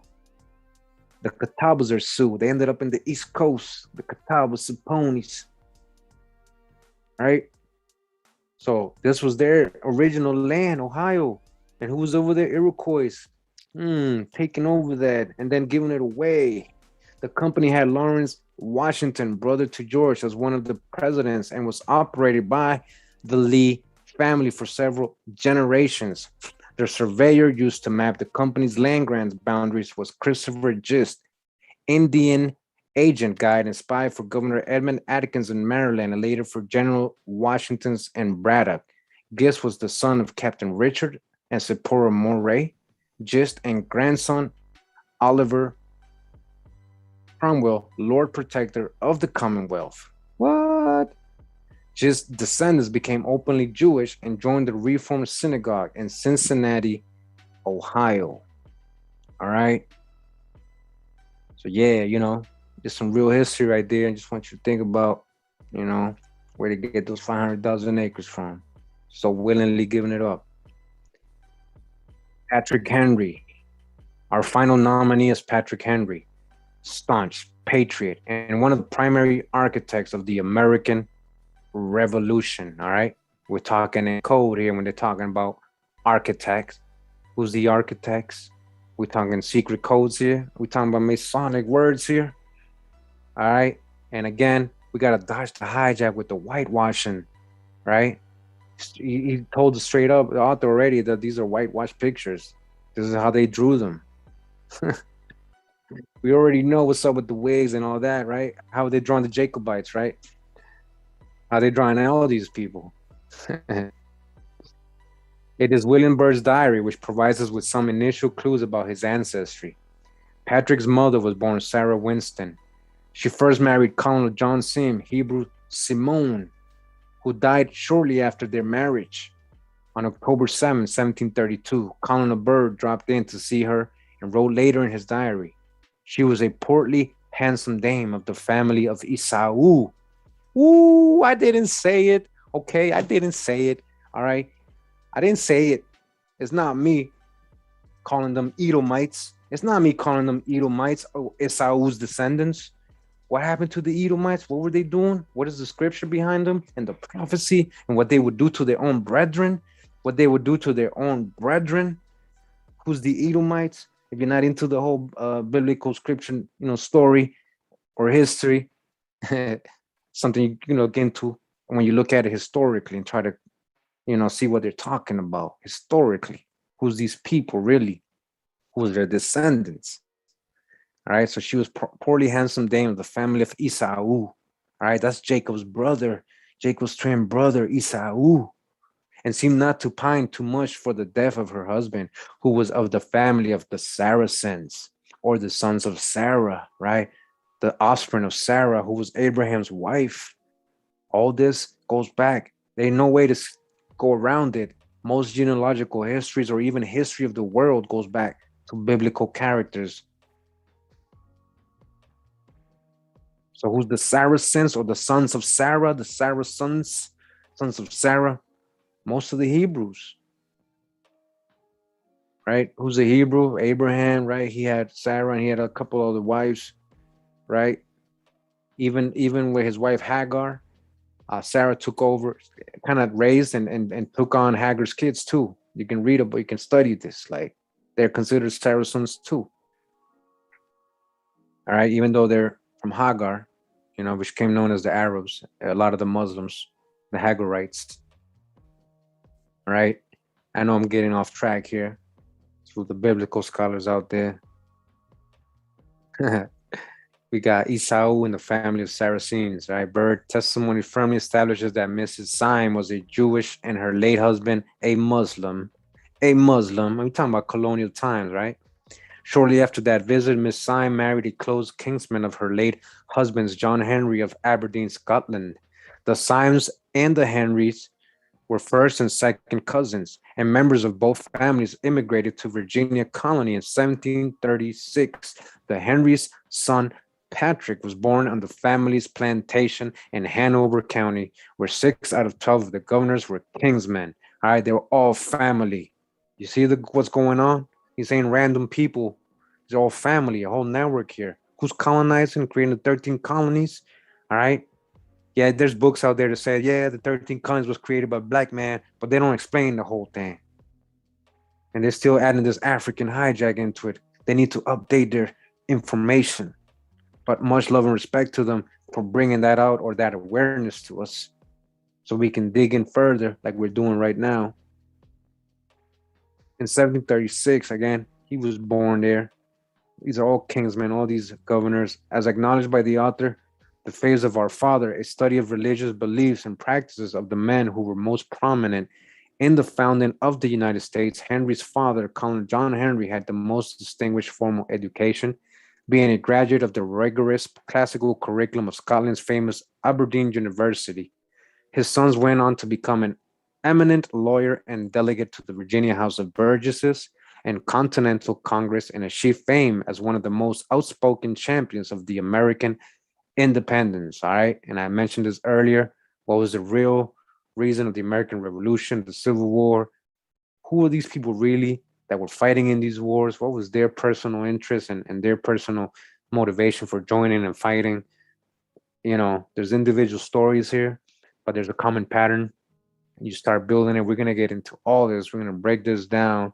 And that's why we're doing this step by step, little by little, because there's a lot of info to take in, a lot of information to unlearn, a lot of, we got to empty our cup with all the stuff that we got to break the spell. All right. Just in time, we got the dramatic music. Wow. He was also the 14th largest landholder in Virginia. His first wife was Sarah Shelton. His second, the woman known to history as Dorothea Spotwood Dandridge. Henry Winston, but neither marriage produced any children. And so we can trace his genealogy no further. All right. So now I tell you, be careful with that, because doing genealogy, we found out a lot of the people that supposedly they didn't know if they had ancestry, or no known records exist to know if they had an ancestry, turn out to be the person I'm doing the genealogy for. So a lot of times, because it's very known or obvious that it becomes so-called free people of color, they tell you, oh no, we can't, there's no further, nope, that's it, he didn't have no kids. So that's why we dig on that. We dig on these things, and we dodge the hijack right there. We try to see if it's really the case. These observations about the settlement of Virginia and its first families strengthen suspicion that the Virginia colony's leading promoters, founders, early settlers, and later its statesmen were not the white Anglo-Saxon Protestants.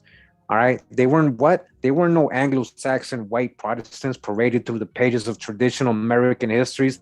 This is what you read in school. This is what in the textbooks that we learned all our lives. They still got it in the textbooks right now as I speak. They haven't changed it. Knowing all this information exists, knowing all this genealogy and history, they got the records, right?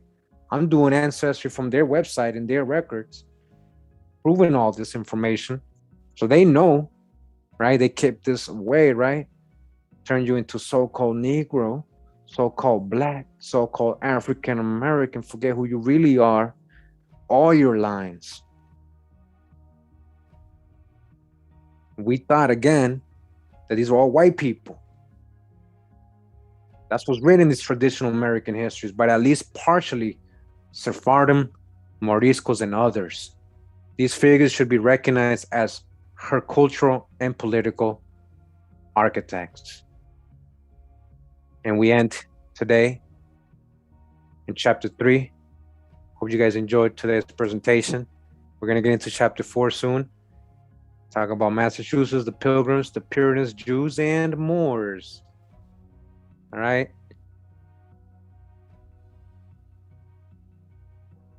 Steve, you know what we're learning, we're breaking down. You know, I enjoyed reading that chapter with you guys. I'm glad I waited and I read it with you guys. It's just more fun for me, at least, breaking this down with you guys. Hope you guys enjoyed that. All right, let me just. So again, if you're new to the channel, I invite you to go ahead and catch up on the information. If you're really eager and understand everything we're talking about, and you're just a little lost or confused, go back 3 years. Work your way up. Just like people binge watch Netflix and all that. I mean, if you're really interested, you got the opportunity. I don't want the views. I just want you to really understand. All right. So again, this was Jews and Muslims in British Colonial America. Virginia's not so English colony. All right. Not so English colony, Jamestown and Roanoke. Appreciate everybody that tuned in. Much love and respect. Blessings. May the Most High, may the Great Spirit protect and bless everybody that's listening in right now. Protect us. Give us the strength to go through whatever adversaries and or whatever obstacles, tribulations we're put through, and give thanks, to the Great Spirit, the Most High, for helping us in our journey. Just remember the ancestors. Never forget the ancestors. All of them have the individual story. People are people. People are people, whether they were colonizing or the indentured servants or the slaves or the Indians. People are people, and the past is the past. None of us can blame ourselves for anything that happened in the past or what any of our ancestors did or didn't do. So just think about that. This is just something to embrace. For me, it's just awesome. Because I knew there was a deeper history. I knew there was more to what they told us.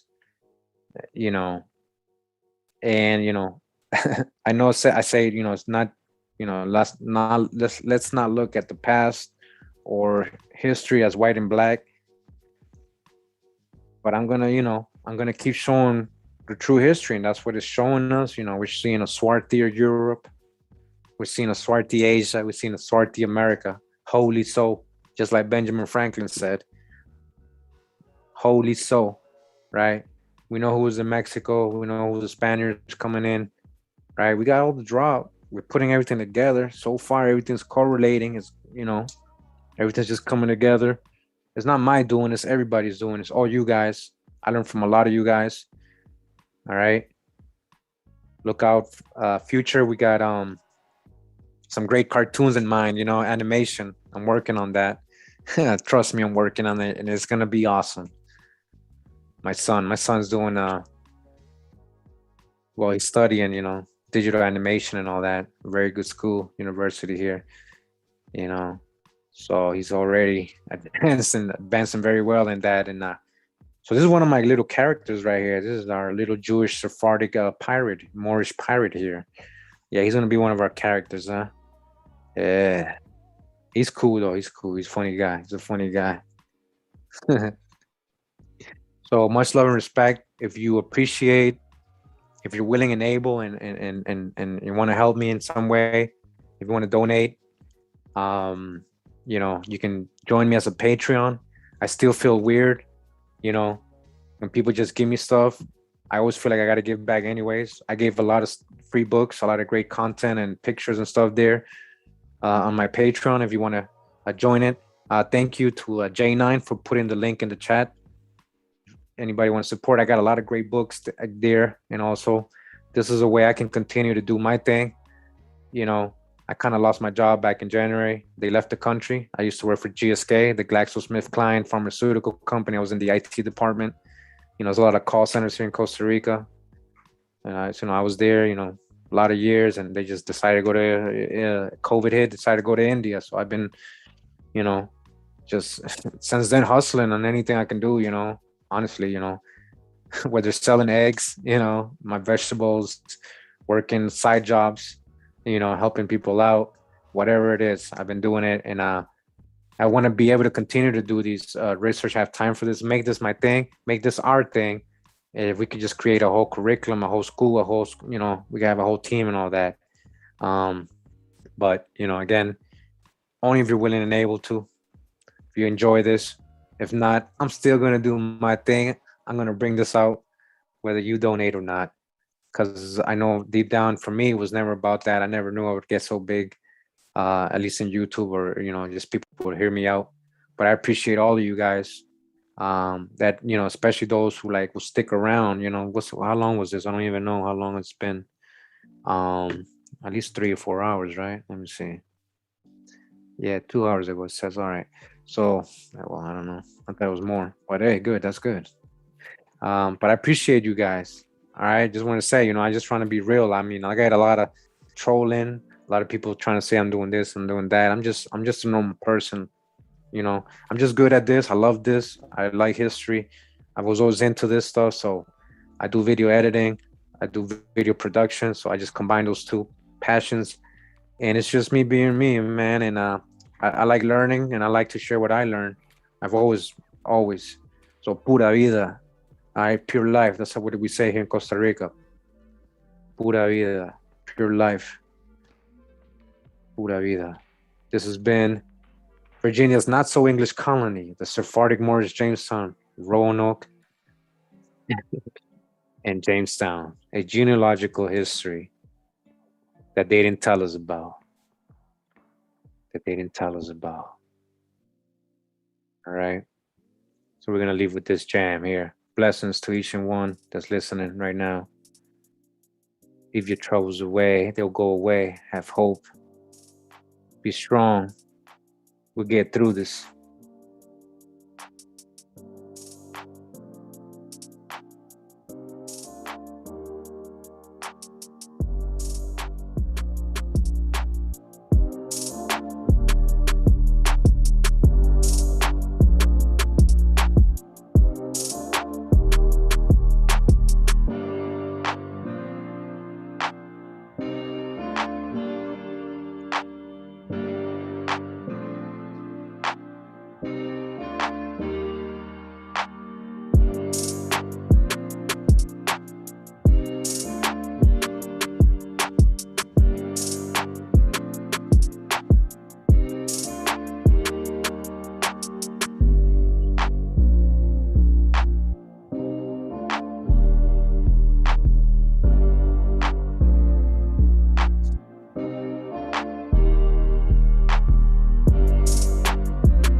Boo, Codis is the Bible. Meshach anointed disciple. The hood return of the cons, the cycle. Much appreciation, much love and respect. I'm out, man, and thank you very much, everybody. Blessings. Blessings. Wow.